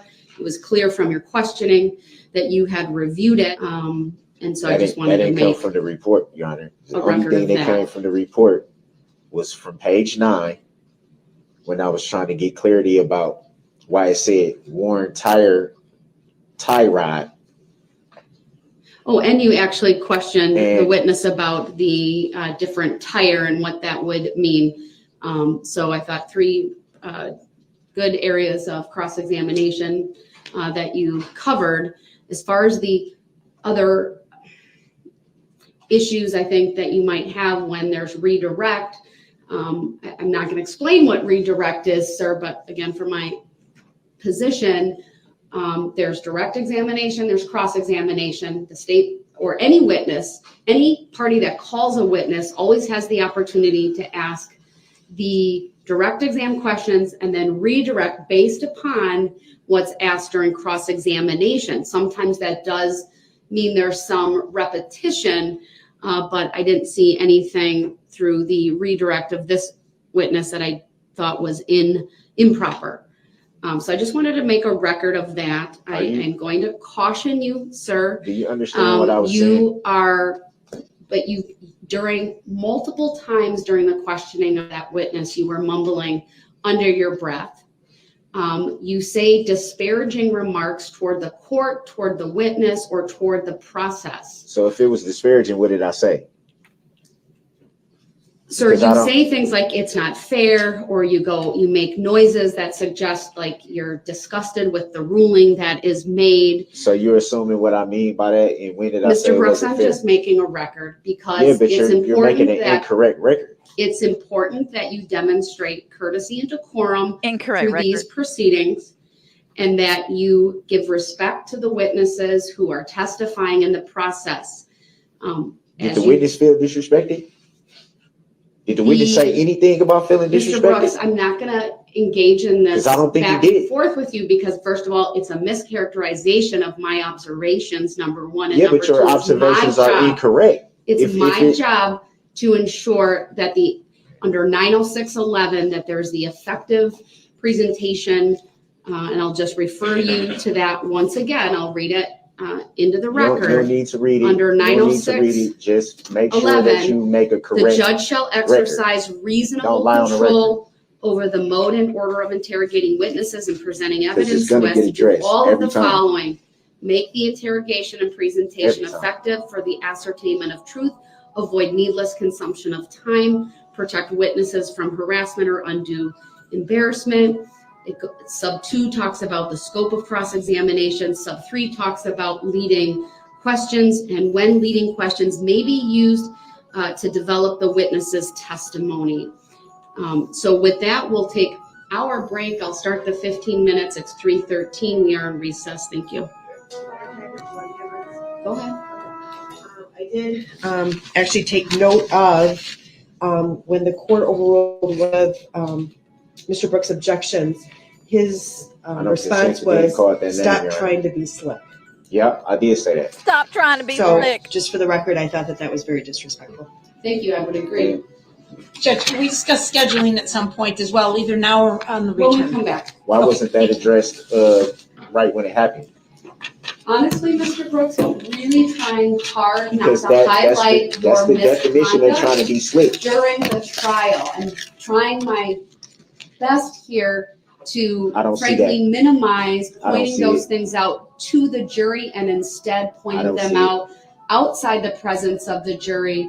You may have noticed I've even started to say I'd remind the jurors that the comments of the parties or the attorneys are not evidence, so as to cast a broad brush and not simply highlight your I conduct. haven't noticed anything, and But all right, we're in recess. What Thank you. conduct you referring to? If you're gonna be biased, then Hang on, I got another one. Some people were asking about the Waukesha Christmas Parade Foundation, and if it reaches a verdict, I certainly will consider whether any question. Okay, this is what we call Reddit Gate. I heard in their mistrial, but I want to make sure I understand your request for relief and what it is. this is alarming, to say the least.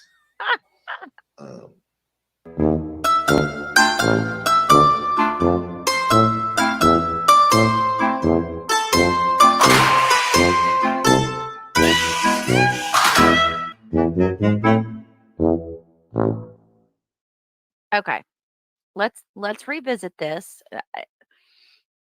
I'm sure that you guys have seen this before. I know I have. I just haven't looked at it in a really long time. So let's just take a look real quick here, and we'll read this infamous Reddit post. It says this was posted by Anonymous Brooks Juror 19. Anonymous Brooks Juror. That's what it says. I am a member of the jury on this case. Here are my thoughts on the trial and on this subreddit. Like anybody that's gonna That's what's so funny about it. It's like if let's say there was a juror that wanted to just kind of get something out of their system and type something into a a random thing, they wouldn't have they wouldn't have said anything like they're I don't know. It just y'all know what I mean. It's just so stupid. Okay. So, to start with, I obviously shouldn't be here. I'm not allowed to look stuff up about this trial or really have any connection with the internet, but nobody actually follows sequestering rules anyway. Hence, I am obviously posting anonymously. Accidentally wandered into here a few days ago from the subreddit drama thread on on my main Reddit account. Here is my opinion on the trial. The second thing I want to point out is that and this is I don't know, I just don't think a lot of people look at Reddit. Like I don't think a lot of people unless you're already into crime stuff, you're not on Reddit. I don't think. Am I wrong? First off, I think it's pretty obvious due to chain of custody that the defendant is in fact Mr. Brooks and he did do it. However, I've had throughout this trial doubts about various aspects of this case. The judge is clearly biased against Mr. Brooks. I got that feeling from when we were in the room, and my eyes have opened to how she acted towards him when the jury was out of the room. Well, how would you know? How would you know if you weren't in the room? Clearly, she is not an impartial judge, and has been trying to belittle, demean, bully, and pull procedural tricks on him fairly frequently. I had my doubts already, but the subreddit has shown it to me clearly. Y'all, this is so stupid. All right, hang on. All right, I got this off of Mashable. It says I need to credit Mashable screenshot via Reddit archives. Okay. Secondly, Mr. Brooks has clearly not been given the chance to plead his case in front of court. He has been silenced and mocked at every turn. While he may be a bit loud or crass at times, I still believe his side deserves to be heard. Now, I do have significant doubts about subject matter jurisdiction. I didn't understand it when discussed in court because the defendant was repeatedly silenced. But I do understand now, thanks to this sub, and I agree that subject matter jurisdiction is a great concern here.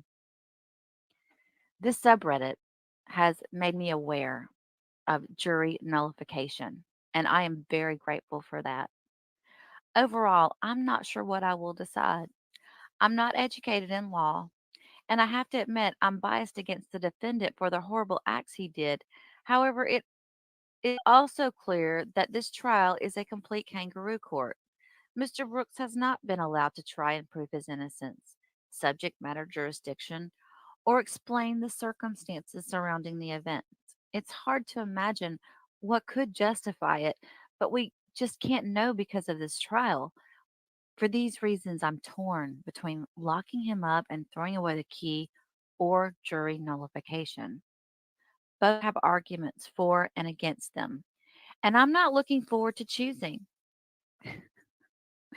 because Brooks has grasped his heart, y'all. I am mostly writing this to help myself process my thoughts on this, but please let me know what you think.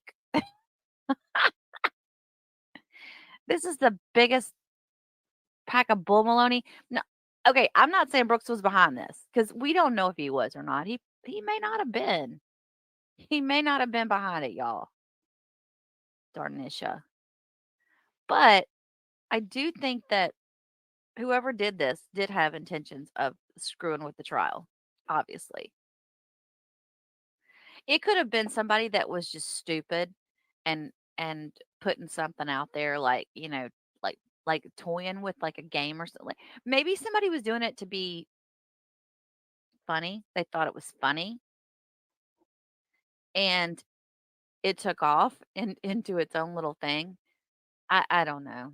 I don't know. I just felt like number one, I don't think Brooks did it because I don't think he's smart enough. Okay, first of all. Secondly, if someone did it for him, a lot of people were saying it was Jay Prince or whatever that dude's name is. I don't know. I don't know. Could it have been someone related to his mom, like his mom's boyfriend? I don't even, a lot of people keep talking about Dawn's boyfriend. I've never seen him mentioned anywhere. So I don't know where everybody's getting that from.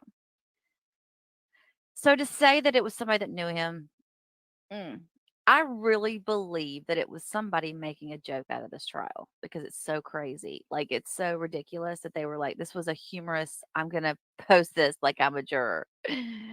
And little Darnisha got his panties in a wad. Okay, so let's go back to what they're talking about in court about this.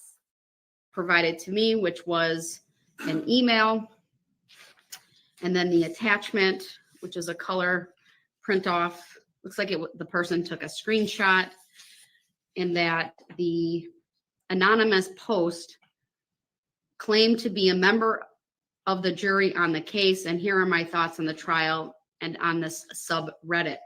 And apparently, again, it's a subreddit called Justice for Darrell. All those Justice, the number 4, and Darrell, all no spaces. I then had contact with Captain Dussault, advised him that this should. Wait, was it in all caps? I just need to know. The jury needs to know. They deserve to know. Should be investigated, and basically turned over the matter to law enforcement for a full investigation. At this point, or at that point, I made a determination based upon my review of the information that I would not stop what was happening in terms of the trial with the instructions to the jury and ultimately the closing arguments, and then turning the case over to the jury for deliberations. And of course, I am concerned about the integrity of these proceedings, and I will take whatever action that I deem appropriate once the full investigation is done. But at this point, there is no, I would say, credible information that this is in fact a member of the jury.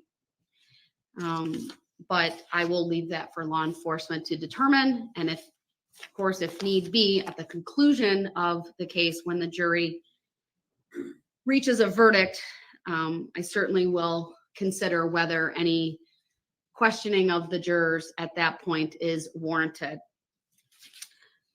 So that's the information I wanted to provide. Again, copies of this information will be provided to the parties, and there is a full investigation underway by the Sheriff's Department.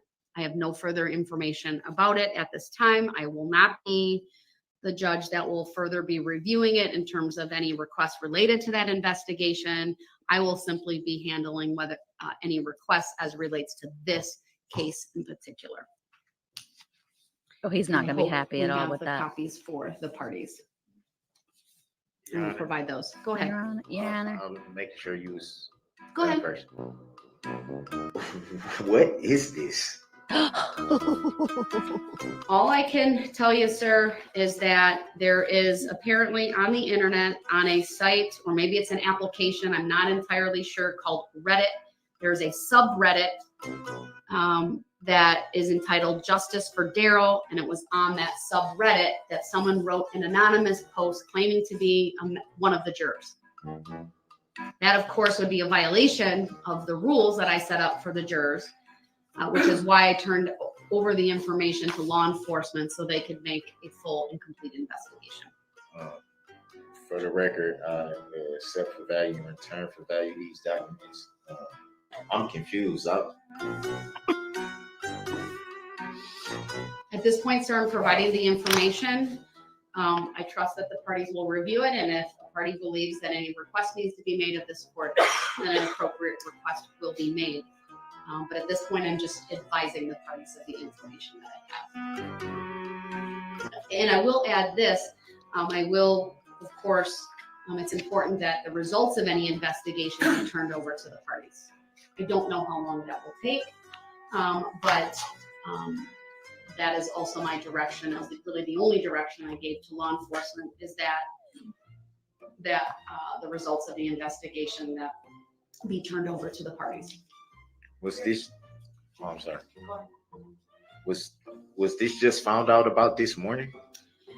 Yes, the email that was sent to the clerk of court was received at 9:10 a.m. And then that email and the attachment, I'm aware of a second, I will say I'm aware of a second email that was sent to our clerk of court at 10:02 a.m. And I think when we stepped off the bench following the case being given to the jury, I was advised that other emails had been received throughout the court system. And I simply said, obviously that information needs to go to law enforcement. I haven't seen it, haven't reviewed it. But any person who works in the clerk of court's office who has received an email that email about this topic will be forwarded to the sheriff's department. Their forensic unit is handling the investigation, to my understanding. Attorney Upper, did you have a question or something to state? Yes, Your Honor, I just wanted to state for the record that I have also received similar emails at my office this afternoon. They were sent not to me directly, but to the district attorney's office website. And I only wanted to point out that in viewing the contents of the posting, well, first of all the emails refer to the exact same posting and the language is the exact same in all the postings. In viewing the contents of the posting, we question the veracity of the posting because it refers to things that, quite frankly, are not true. And also, upon reviewing it, Your Honor, we came to the conclusion that it does not exhibit any material prejudice against Darrell Brooks that may affect the veracity of any verdict that may be returned in this case. The posting is largely critical of the court and to some extent the prosecution, but the nature of the posting is actually in support of Mr. Brooks. That's why it's under a subreddit called Justice for Darrell. And I don't believe there's any reasonable reading of this post that would lead someone to believe that it suggests the juror harbors substantial or material prejudice against the defendant. Thank you. I appreciate the additional record. Can I say something, Your Honor? Go ahead. Oh, Lord. What? Just briefly skimming through it.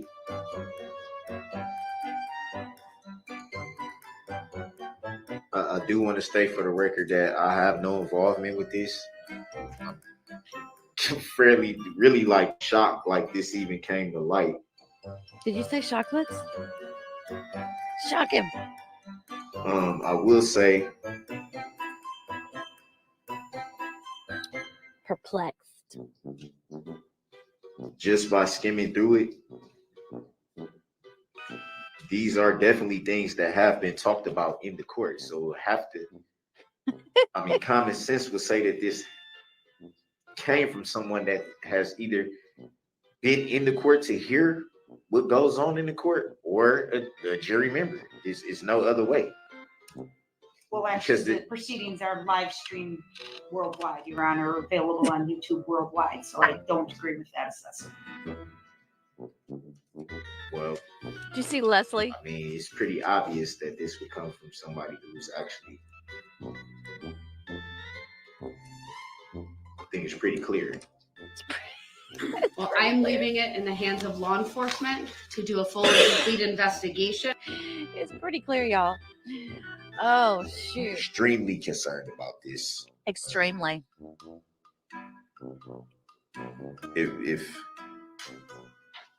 If anything, for cautionary reasons, I believe, Your Honor, that you definitely should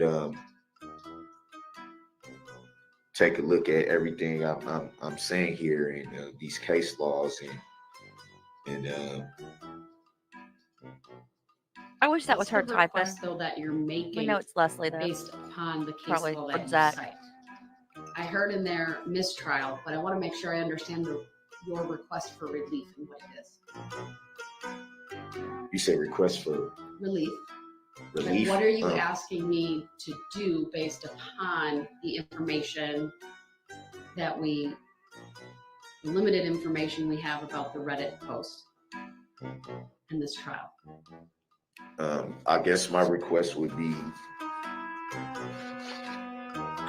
because of the concern of this, to look at a mistrial, or at the very least a discharge of the jury at this time, so this can be resolved. This is alarming, to say the least.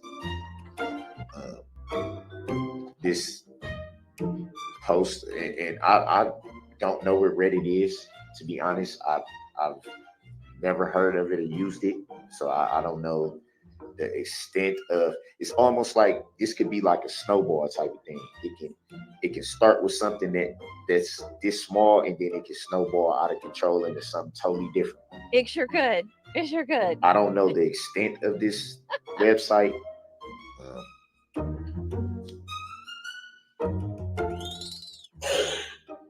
This is just politics. I don't know who. Well, I think the name of the person who sent the who alerted the clerk, of course, to this post. I think his name is in the email. But then that even begs the question of, how did this person come across this site? What is their significance to this? What is their role in this? It's just so many questions, and So many I mean, clearly this points at the court's integrity. It points at your integrity, Your Honor. It's alarming. Alarming. It's very alarming. Somebody gave him And that word. if there's a chance that there can be hidden bias in this jury, it needs to be addressed now rather than later.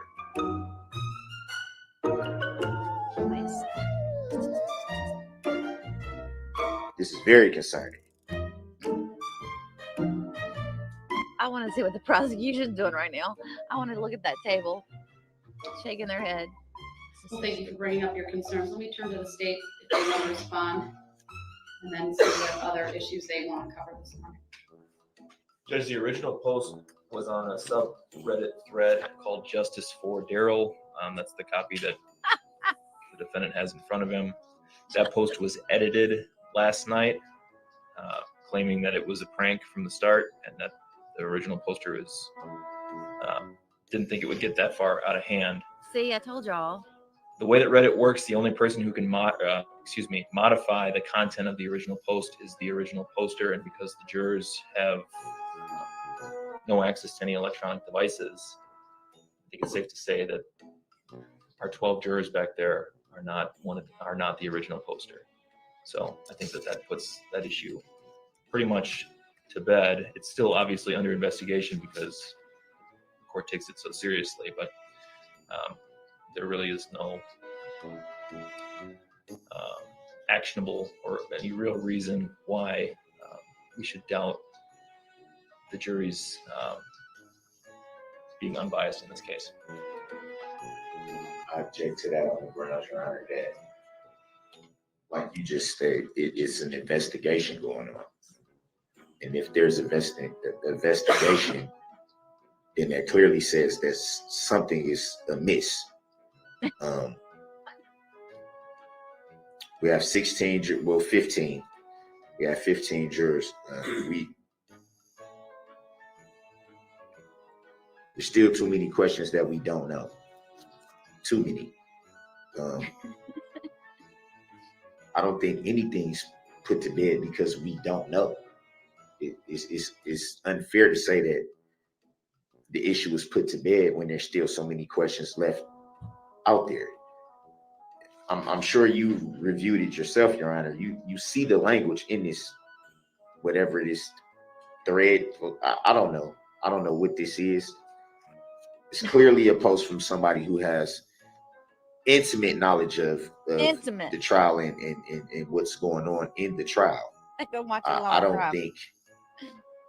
Oh Lord. I mean, common sense would tell you that this is someone who's very close to the case. Whether they were intended to be funny, whether they were intended to try to prank the court or anything like that, we don't know. That could be anybody's guess. The language in this, the way that it's formatted, they lay out 4 specific points of what they think.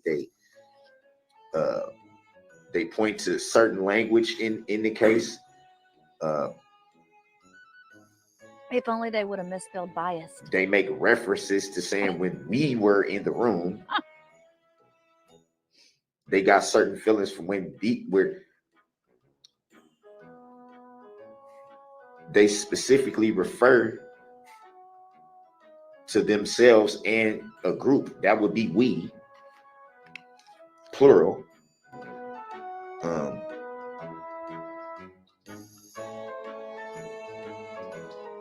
They say, and I have to admit, I am biased against the defendant for the horrible acts he did. And they attack you, Your Honor. They clearly attack you. This is if this is someone's idea of fun, is anybody's guess, but I don't believe that it is, clearly by the way it's formatted and by the language that is in it. This is clearly someone with intimate knowledge of the case and what's going on. Clearly. They clearly watch Law and There's Crime. no other way. There's no other way to interpret this. You can tell by what they're laying out in the language that they're speaking with. If this is clearly someone close to the case, and because of that, it still has to be. I'm informed of the investigation, but there's still too many questions left in the air just from this. How can we put to bed when there's still an investigation? He is just so For all we know, what if this turns up that it was someone on the jury, or what if it turns out that more people are involved in it than just whoever this anonymous person was who left the post? It's too many questions and it's too concerning. What if something like this springs up again at the last minute? We've been going through the trial now for basically 3 weeks, the better part of 3 weeks, and even in court days leading up to the trial, we've never had anything like this happen. Nothing like this has been brought to your attention. Nothing like this has been brought before the court's attention. This just came out of the blue, and now all of a sudden it's being labeled a prank. Is that because they were found out? It's just horrible. I mean, it begs so many questions. It's too uncertain. It's too concerning, and it's too alarming. It's too alarming to just overlook and say, "Oh well, we'll just set it to the side and let them." No, this there has to be some type of alternatives, and something has to be done. Something, and if that's a mistrial, if that's discharging a jury, if that's some other type of alternatives that can be looked at, I'm sure that these case law speaks to other options that could come into play. Look at them over there just having a regular discussion. They while this deserve is to at on. least be looked at. The jury needs to know, Your Honor. If anything, to protect the integrity of the trial. If anything else. I find it very hard to believe that this close to the trial being over, now all of a sudden these issues are being raised. So this is obviously not a prank, and it's obvious that this is someone with intimate knowledge. It's very clear to me. It's very clear. Oh my word. Okay. Oh, I love Zach, and I love Sue, and I love Leslie, and I just can't help it. All right. With all due respect, Your Honor, I hope y'all really enjoyed that because we need to get that one out this week. Ooh. Y'all have a great week. I love you guys.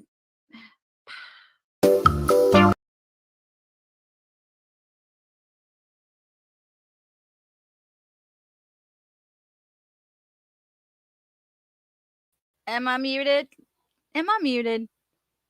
All right, let's switch over to this one. By the way, I just double checked. Nothing's going on. Nothing. Here's the courtroom. Nothing. Nada. Here's the docket.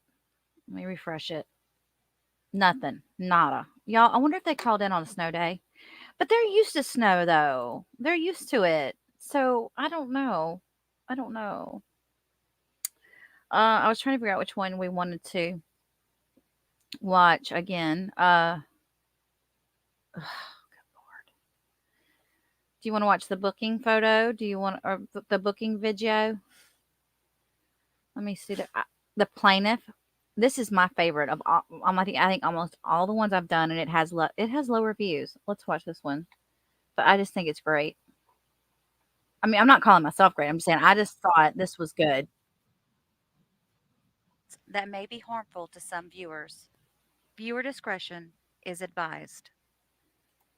Although not all victims of the Waukesha 2021 Christmas Parade are represented within this video, we do know that 6 people lost their lives that day, and more than 70 people were physically injured. The number of those emotionally affected by that day is still to be determined. I have the right to face the injured party claiming damages. That's under Article 3 and the 6th Amendment. I raised that issue again. Where's the injured party? Hello, my name is Brooke Sorensen. I'm Virginia Sorensen's granddaughter. Mr. Brooks, my name is Jason Peckloff, and I'm with the Catholic Community of Waukesha.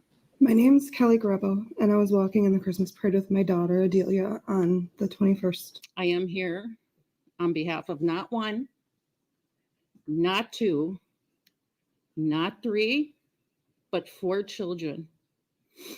My name is Yuretsi Becerra Montes. I'm Jocelyn Torres, victim HH. Is the injured party present in court right now? My name is Alicia Kulik, and I am the youngest daughter of Jane Kulik. I'm victim LLL. Mother of victim KKK and LLL. I'm Tyler Pudliner, victim O.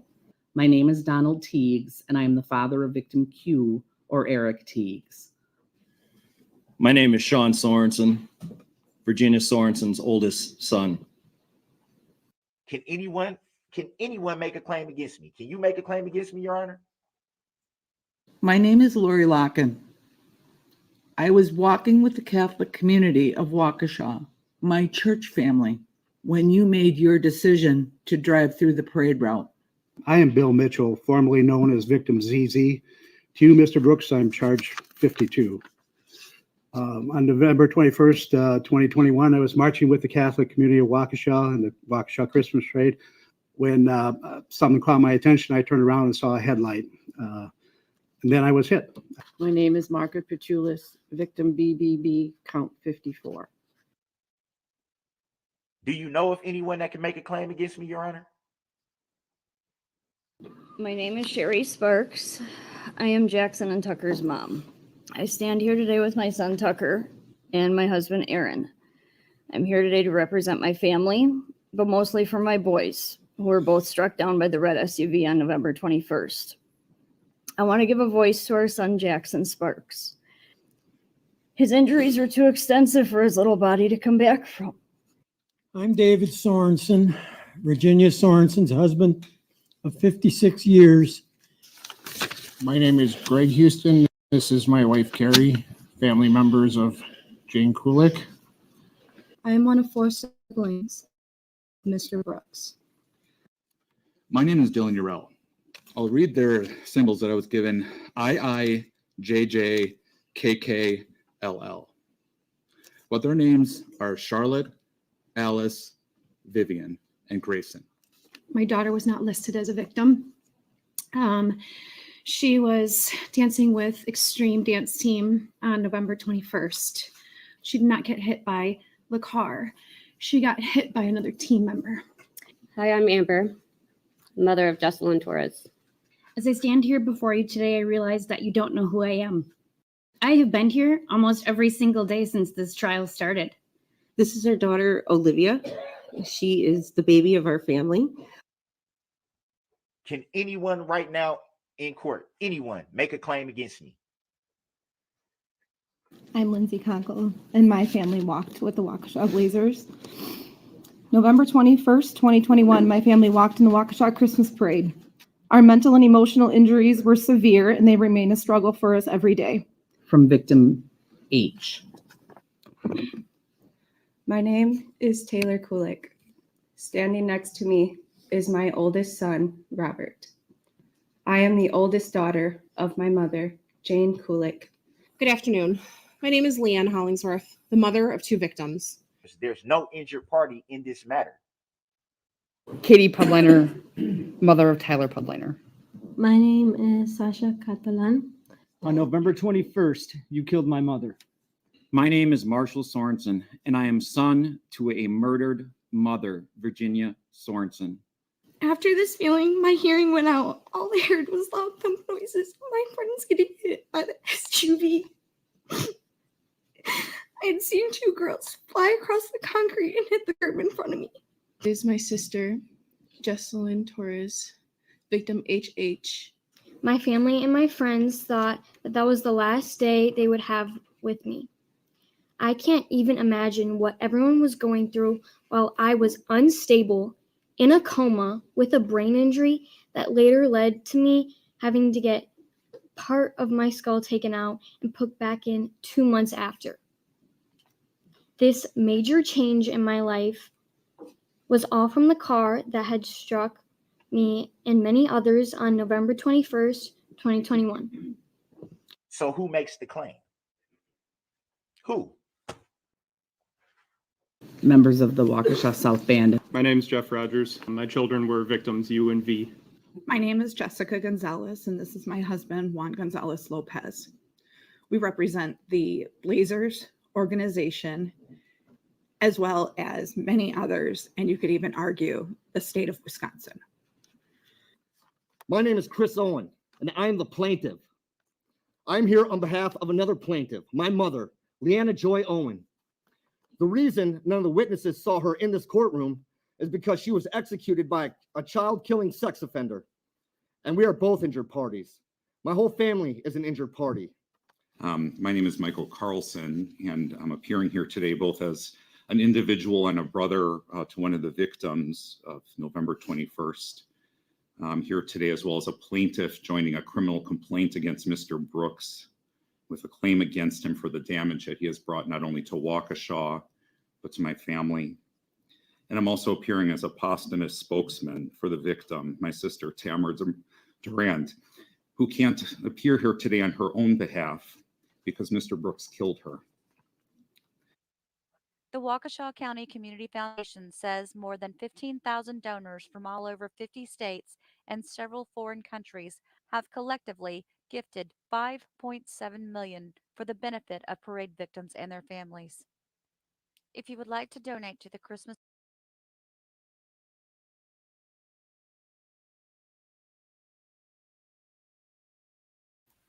Okay. Yeah, he should have to listen to that, right? The arrest video. Trying to find that one. I don't know if I can. Let me see if I can find that one. It's going to take me a minute. Oh, my membership wasn't renewed. Dog Mom, how's it going? Police blotter. Darrell is pretty cool. I watched him in action and learned so much about our laws in this country. I'm thankful to Darrell for that, but I'm so sorry for the lives that were lost on that day. I cried during these testimonies. A lot of us did. Judy's giving me heads up. I'm fixing to have to cut out. Hi, Helen. Going back to the start because it was so late. Oh, hey, Irene.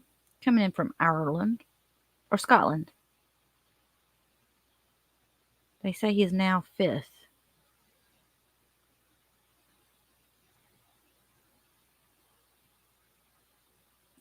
All right.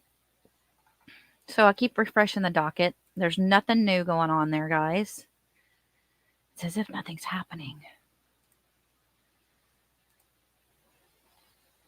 They've not showed one video from the courthouse. And we are going on 11 o'clock. So 2 hours behind schedule. There's no way they're 2 hours behind schedule. There's no way.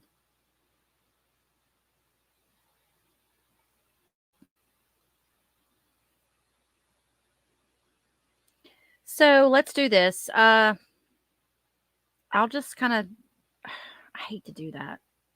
I did that last time too. I had to put up an update on my forum in the community tab of what actually was done while they were in court.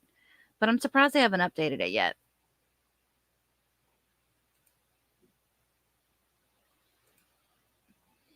Hang on. Let me look, see if I can find the arrest video. I want to watch that one. I've got the takedown one, but I did a newer one on the arrest video that was I thought it was a little bit better. Let me see if I can find it. Oh, is this one? Tribute to the Waukesha. Okay, let me see if this is it. Hang on just a second. Talk amongst yourselves.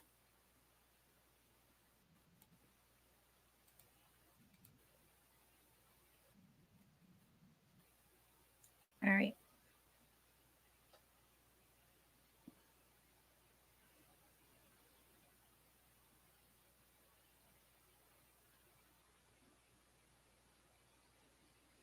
I'll start it here.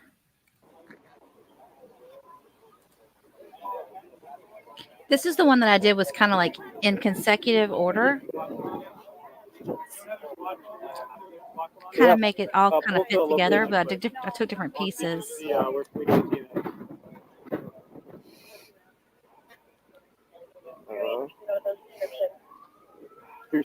Yeah.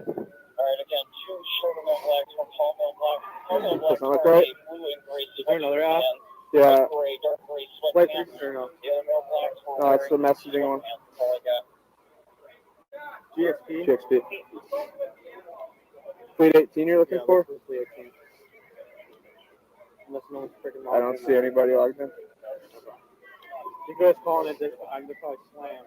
I'm not even going to try to call. I'll just try to call me. Yeah. Joe Clark had it. I don't know. Okay.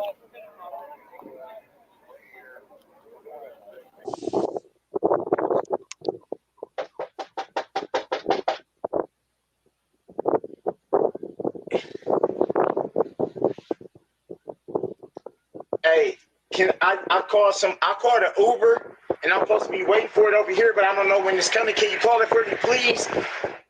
I'm homeless. Hey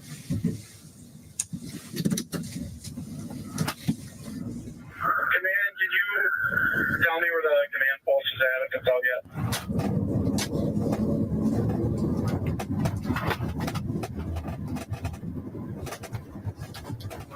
This is the takedown, you guys, of him.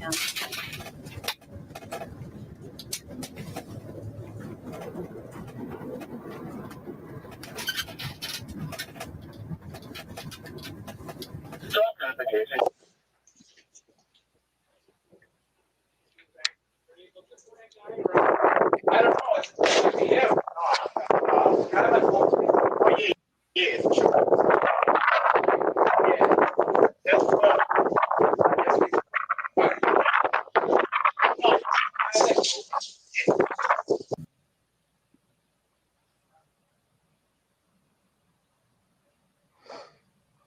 For all assets on this channel, Milwaukee County's drone is going to be overhead here shortly.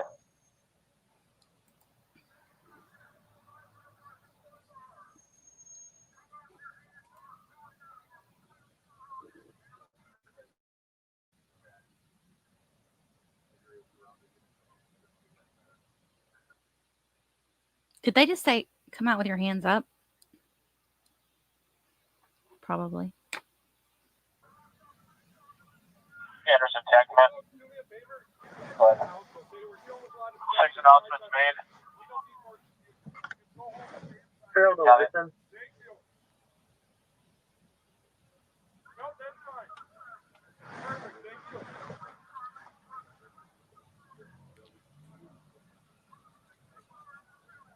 Darrell, that incident command.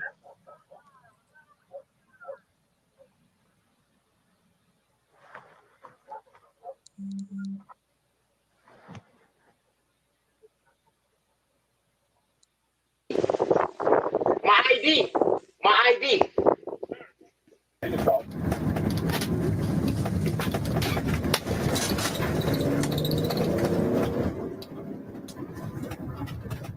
Here we go.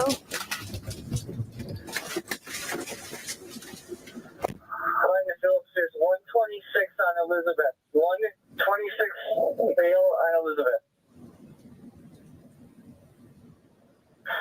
Over.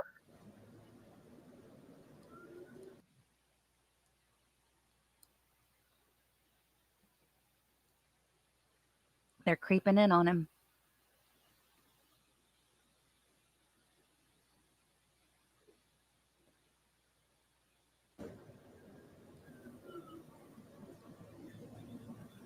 We got 126, 500 block of Elizabeth. 126. Copy of 126 to 500 block of Elizabeth.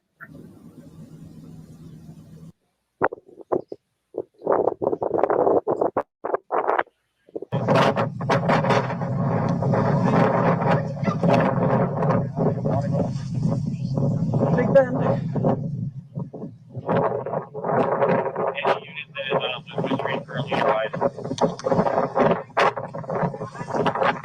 Robert 277.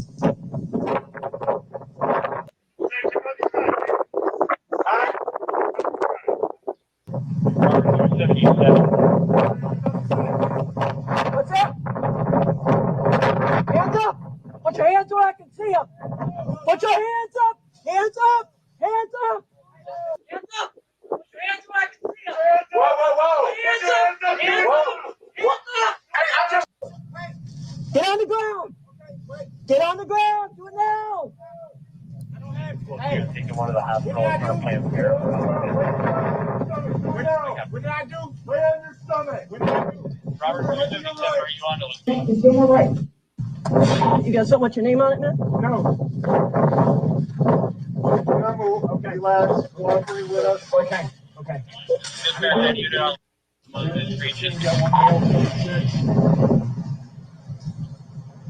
Robert 277.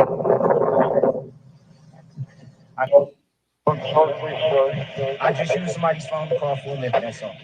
Oh, okay. That's what I need. We'll mail 1026 to blackmail for short leisure. I'll tell you what. If everything turns out to be on the up and up, life will be good, and you'll be on your way, all right?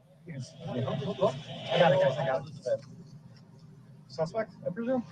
Unknown. Ask him. Ask him if he knows. He was on the porch here.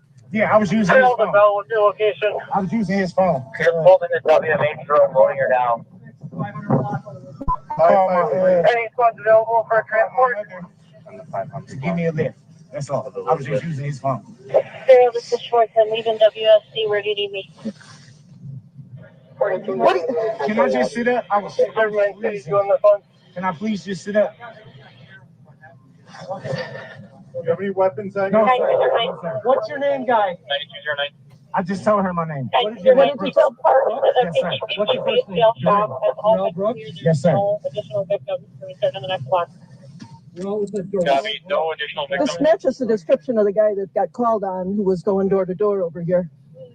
Yeah, I was Where are your shoes, man? I was trying to use somebody's phone. Where are your shoes? My flip-flops is in his house. He was saying he just gave me a jacket. He's identifying soft fat, lighter skin, black male, dreadlocks, red shirt, blue jeans, no shoes. Yeah, I did go to the house. I went to that house right there, right down the street, right here. Where you coming from, man? I was coming from that parade down here. Okay. I know a friend down here. I think that's a fabulous idea. I can't. Okay, I'll tell you what. Roll over on your butt. Okay, not you. Roll over on your butt. Roll up on your knees. Roll over on. Roll up on your knees. Okay, okay. 500 block of Elizabeth. Stand up. Get your car here.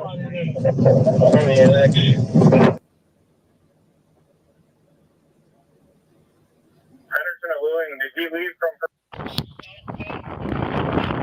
You can watch that way and keep people back. I'll keep people back this way. 553, 553 Elizabeth. What are you doing? Freaking sweet. Factory here. Did I do something?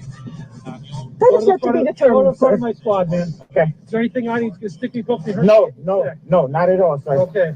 Not at all. I don't have any weapons. Glad to hear it. Nothing like that.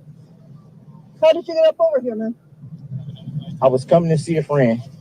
Yeah? Where's your friend? I don't know now. Spin your back your hand up for me. You injured at all, dude? Yeah. What hurts? When they slammed me, my knee, I already have an injury. Okay, yes. That's my ID. It certainly is. Yes. I'm so cold. Can we just establish a command post either inside the fire station or the annex? If anybody calls in, have them start working on that. Go ahead and take a seat for me, Darrell. So what hurts? We can work out my shoulder and my knee. When I fire department comes to you. Yeah. I just get an area established of our own. I'm telling you, no, you're detained right now. You're not under arrest.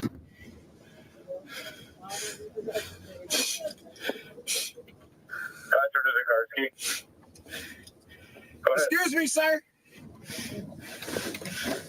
Myself and Benitez are on Bank Street. We can take over and take command for the CCP. We're not seeing anybody on Bank, so.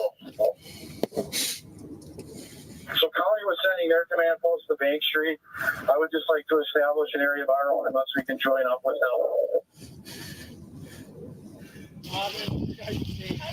If we're not sure this is a guy, we should still do a search of the area.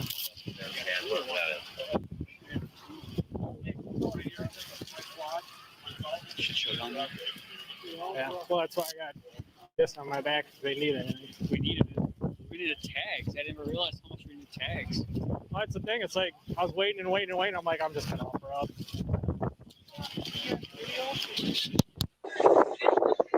Mr. Brooks seems to have brought some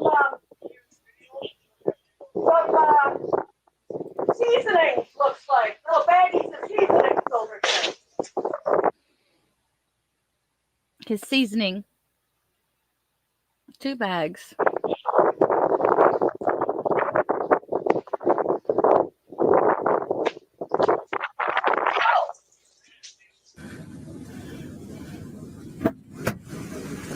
do have a casualty collection point established on Main Street. All that's taken care of already. I'm with Benitez. We're going to shut down Barstow between Bank and Karina. Excuse me, sir. That'll be the CCP for everybody. Sure, command, City Waukesha, command. City Waukesha, go ahead. What's your location so I can meet up with you? I'm at Barstow and Main.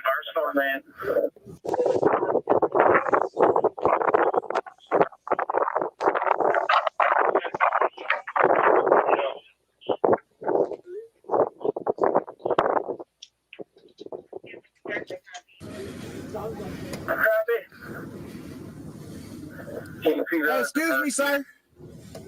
Go ahead. We need to start getting some crime scene tape up in Black Rock, this area. If there's some CSOs or somebody not available that can do that, limit access to the area. Ruling to command. I'm 26 with one Darrell Brooks. Sounds like he was most likely in the car. We're in front of 553 Elizabeth, complaining of shoulder pain. Happy rehab, no ambulances at this time. Copy, it doesn't look immediate. Hey, excuse, sir. I get a member of PID down here to start working with them. Sir, what's up? What am I being detained for? My shoulder and knee is killing me. What am I being detained for? An accident that occurred. With who? I'll tell you in just a bit. Hold on, let me park my car. you confirm, are there one or two suspects? From what I understand, there was either 2 to 4. We're still trying to figure that out. I was just trying to call my mom, sir. Can you please just tell me something? I'm telling you, you're being detained for someone that looks similar to someone that was involved in a crash. Similar to somebody that was involved in a crash? Yes, sir. The car kit after I copied moving command post. Barstow between Maine and Karina. Man, they put those guns on me so fast. I'm like, man, I did go to this man. I did use his phone, though. He's like, oh shit, somebody's calling me. Use his phone. Ah, shit. Barstow between Main Street and Karina. Can I have a jacket, a coat, or something? I don't have one, man. Shit. I'll turn the heat up. How's that? Thank you, man. Like I said, I'm not trying to hound you, man. I'm just like, what the hell did I do? Go ahead. All tactical resources are still heading to Westfall Middle School. Yeah, I'm 26 with one suspect right now. I'm going to need CID to me. Also, he's complaining of shoulder and knee pain. 10-4, he's going to have to wait. We have no ambulances available. Copy. They said I got to wait. Yeah, we're delivering. Go ahead. On 10-6, do you need assistance at your location? Affirm, I'll take at least one more here. I had 3 officers from unknown departments detain him initially before I got here. I'm going to have to start grabbing a little bit of info. 10-4, Elizabeth, I'll be there in a couple minutes. Freeway dispatch. Man, I thought y'all was gonna shoot me, dude. Stern is also en route. Copy, thank you. You heard me? Yeah, I heard you, man. I said, what the hell did I do? I have confirmation from one witness. I'll get you that 29 later today. 3 total in the car. 3 total in the car. All 3 male black. 2 short male black, 1 tall male black. I'm working on further descriptions now. There's 3 total in the car.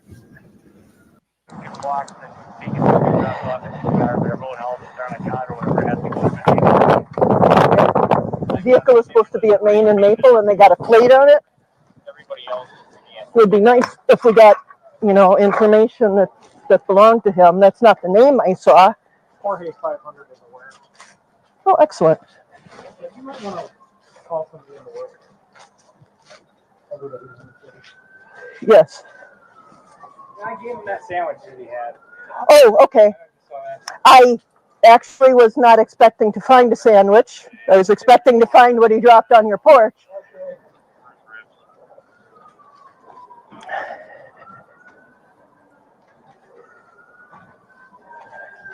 X-ray 248, 10-9 net.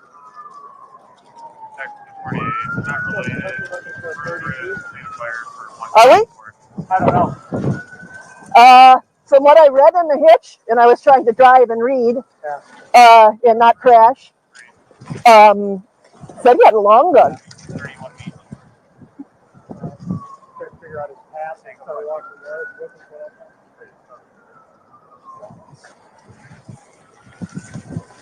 I'll ask him to look at his video and see if he can tell which direction the guy came from.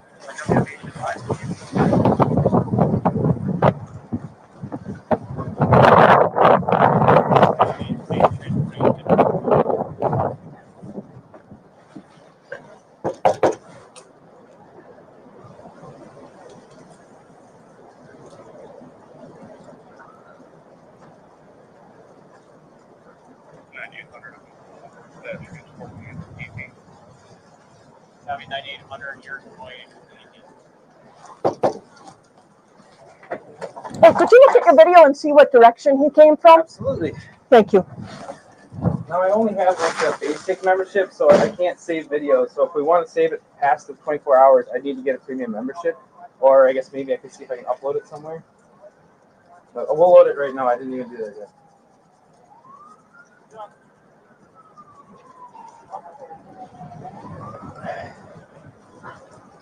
So the video starts with just him walking up. That's all. Okay, so you can't tell which direction he came from.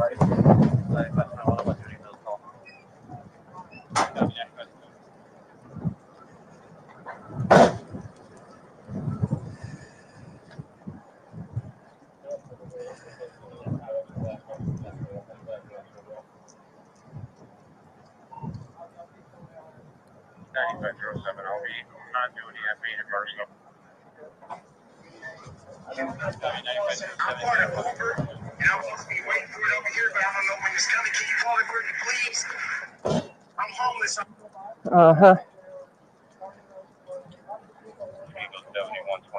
Thank you, sir.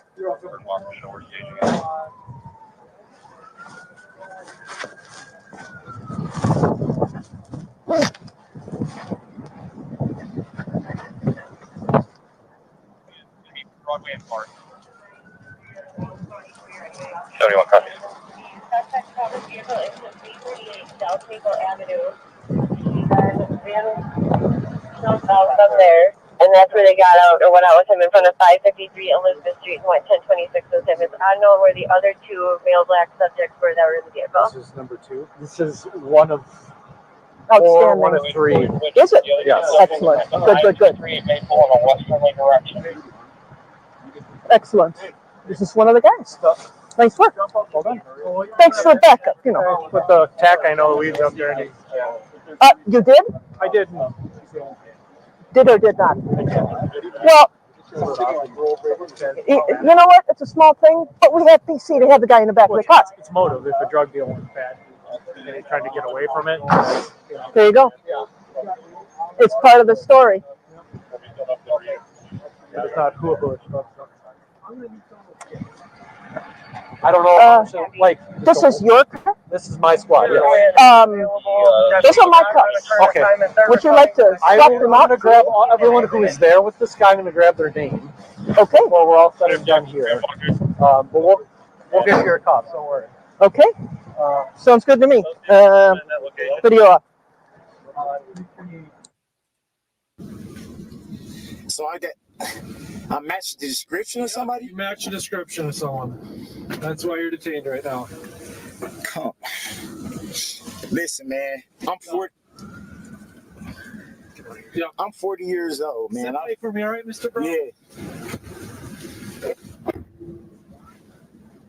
Highway team, the principal from West Hall just showed up and kind of opened the doors for us and get a conference room set aside so we can brief the meeting. That's just 43 for you.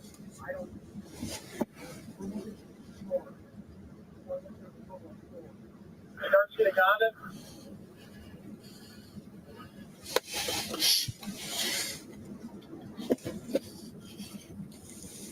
Condon, this car, to Condon.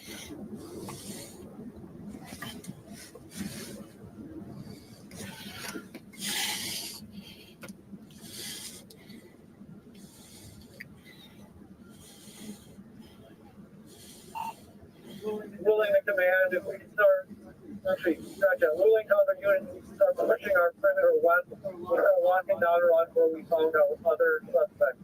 Right now we're at 553 Elizabeth, let's push south to the west of here.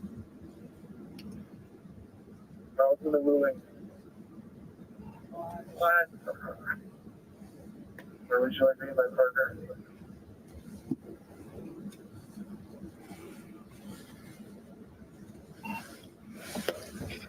You can push south to College and West.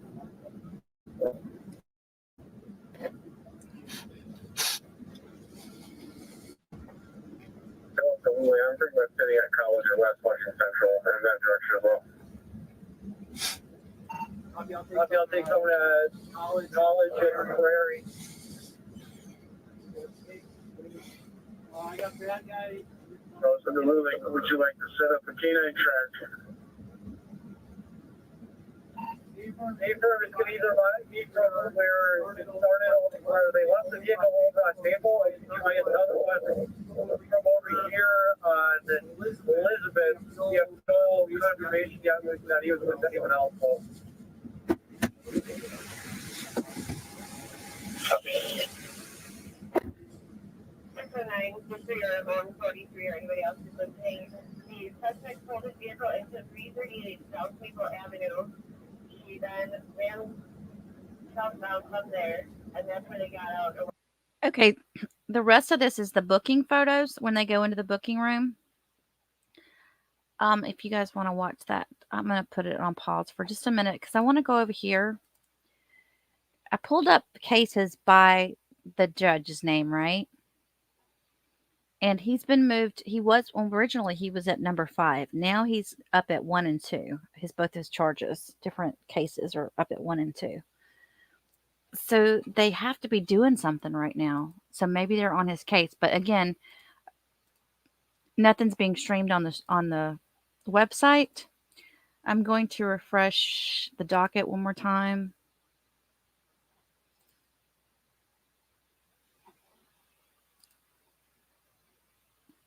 Oh, here we go. All right. It says Defendant Darrell Edward Brooks Jr. appeared by video in custody. Attorney Russell J.A. Jones appeared by video for him. Matthews Torbenson for the state of Wisconsin. State informs the court they will be filing an amendment information and other acts motion. Defense is requesting a final pretrial and jury trial dates. All parties are advised that any substantive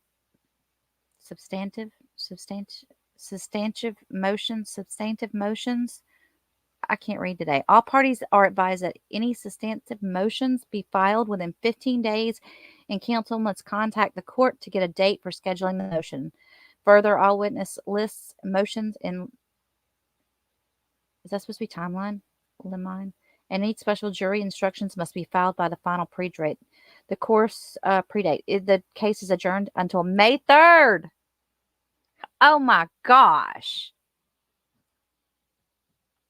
So they're going to have a motion hearing on May 3rd. That's not even the trial. The trial's not going to start until May 6th. It says all the filings are to be filed by March 22nd. Any responses are to be filed by April the 19th.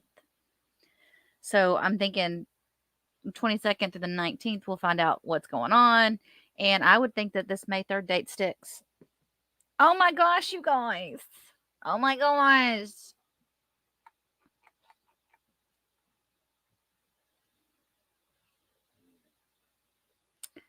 I mean, come on now. Y'all are just having a good time watching. Okay. Brooks is doing a Sarah Boone. Yeah, he is. She's pushed back too, but I think, is she February? March? She's March, I think. All right. I'm going to continue playing this video for you all. And then after this video, we'll call it a day. So let me back over to this we were on.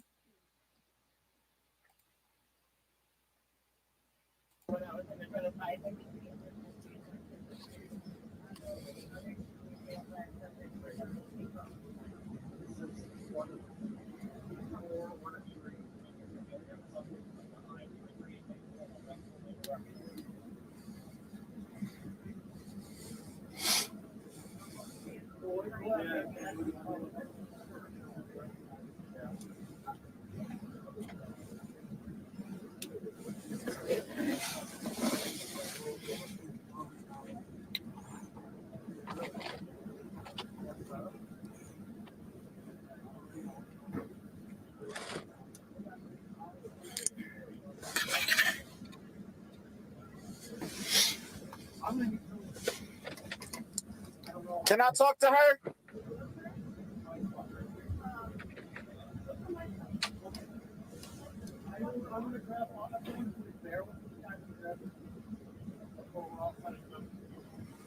Can I talk to her?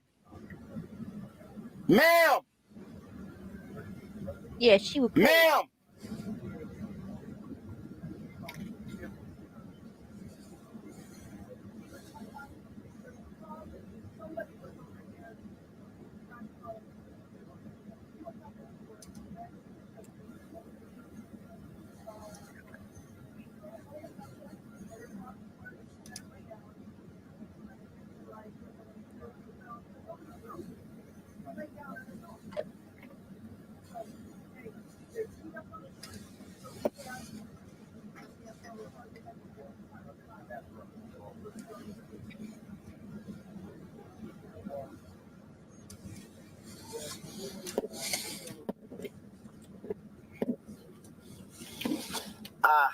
Oh my God.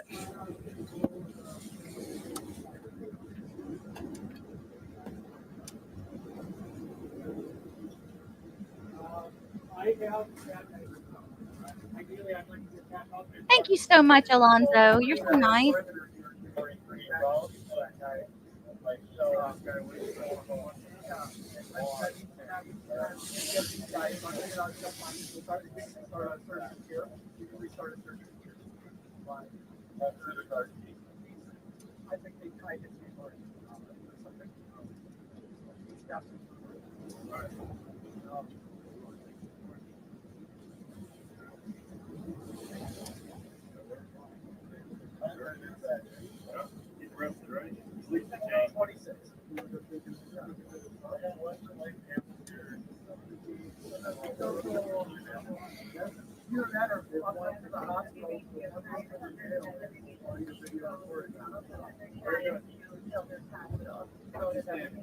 Darrell, hey, he's complaining of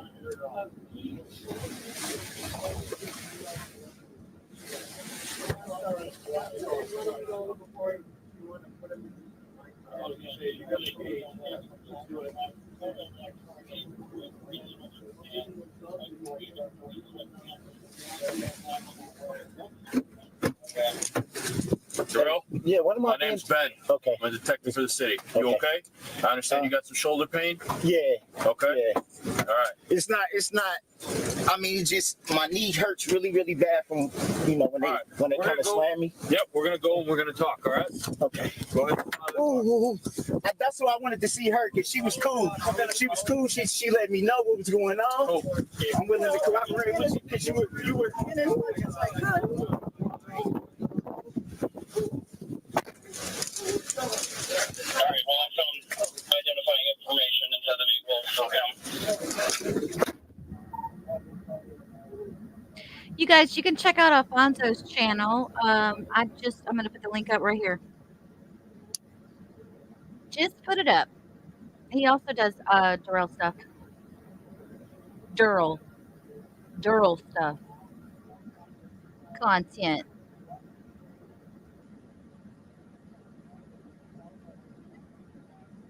All right. Does he even know he's being recorded? Probably not. Probably not.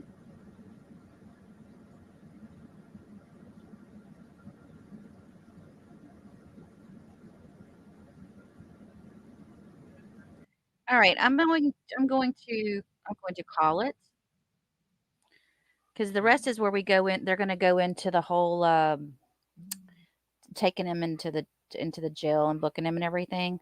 So again, guys, if you go over to my channel and you go to the playlist for Waukesha, you'll find all of this right there, easy at your fingertips. I got a couple of different.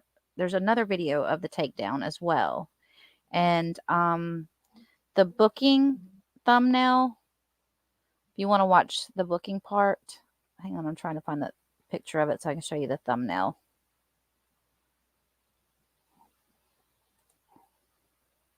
Let's see. That's not it. That's his arrest history, where I read the long list of his arrest history. Maybe I missed it. Hang on, let me go back down. Then, of course, the interviews, the interrogation is in there too. That's where we talk about his route that he took. That's kind of a deep dive. And then, of course, the manhunt, the other manhunt video is right here. And it shows from the perspective starting way, way back. And the booking photos. There it is. This is the booking footage. So that's the thumbnail right there. So if you want to watch the rest of that, you can just go to my channel and find that. Okay? All right. Well, thank you guys so much for being here today. I really appreciate you guys. And sorry that we didn't get to see anything again. Didn't we kind of figure that was going to happen? We may not see him until May, till the trial starts. I wonder how funky he's going to look. Y'all think he's gaining weight in jail? Probably not. I don't think he's ever going to be big. You're welcome, Alfonso. Thanks for coming in.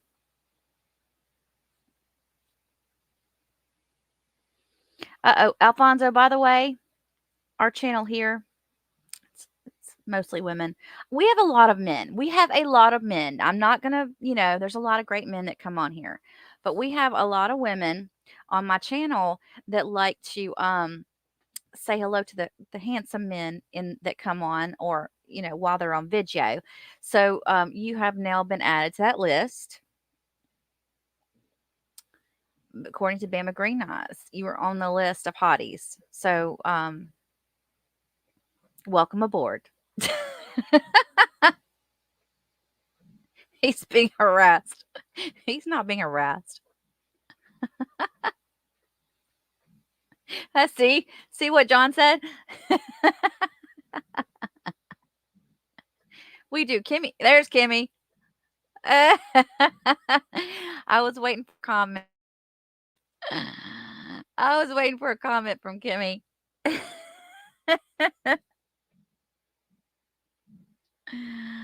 Y'all are too funny. Y'all crack me up so bad. Well, thank you again, Alonzo. I appreciate you. I got to go over and subscribe to your channel. Do y'all hear my pit bull over here licking his paws? It's horrible. We're the best meat market on YouTube, Kimmy said. Serenity thinks that he's already gained weight and lost more hair and has gotten a lot nastier looking. Is it possible, Serenity? Is it possible he could even look even worse?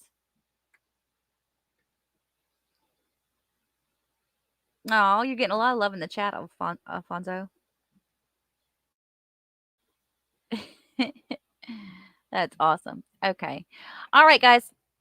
Long goodbyes. Love you all. Thank you for being here and sticking it out with me this long. I enjoyed watching all these with you. It's kind of fun going back, kind of like, going back to where we used to be. Y'all stay blessed, be good, and be on the lookout because I got a Ferreter Files update of what just happened in court yesterday. It's coming out here later on in the afternoon. Bye, guys.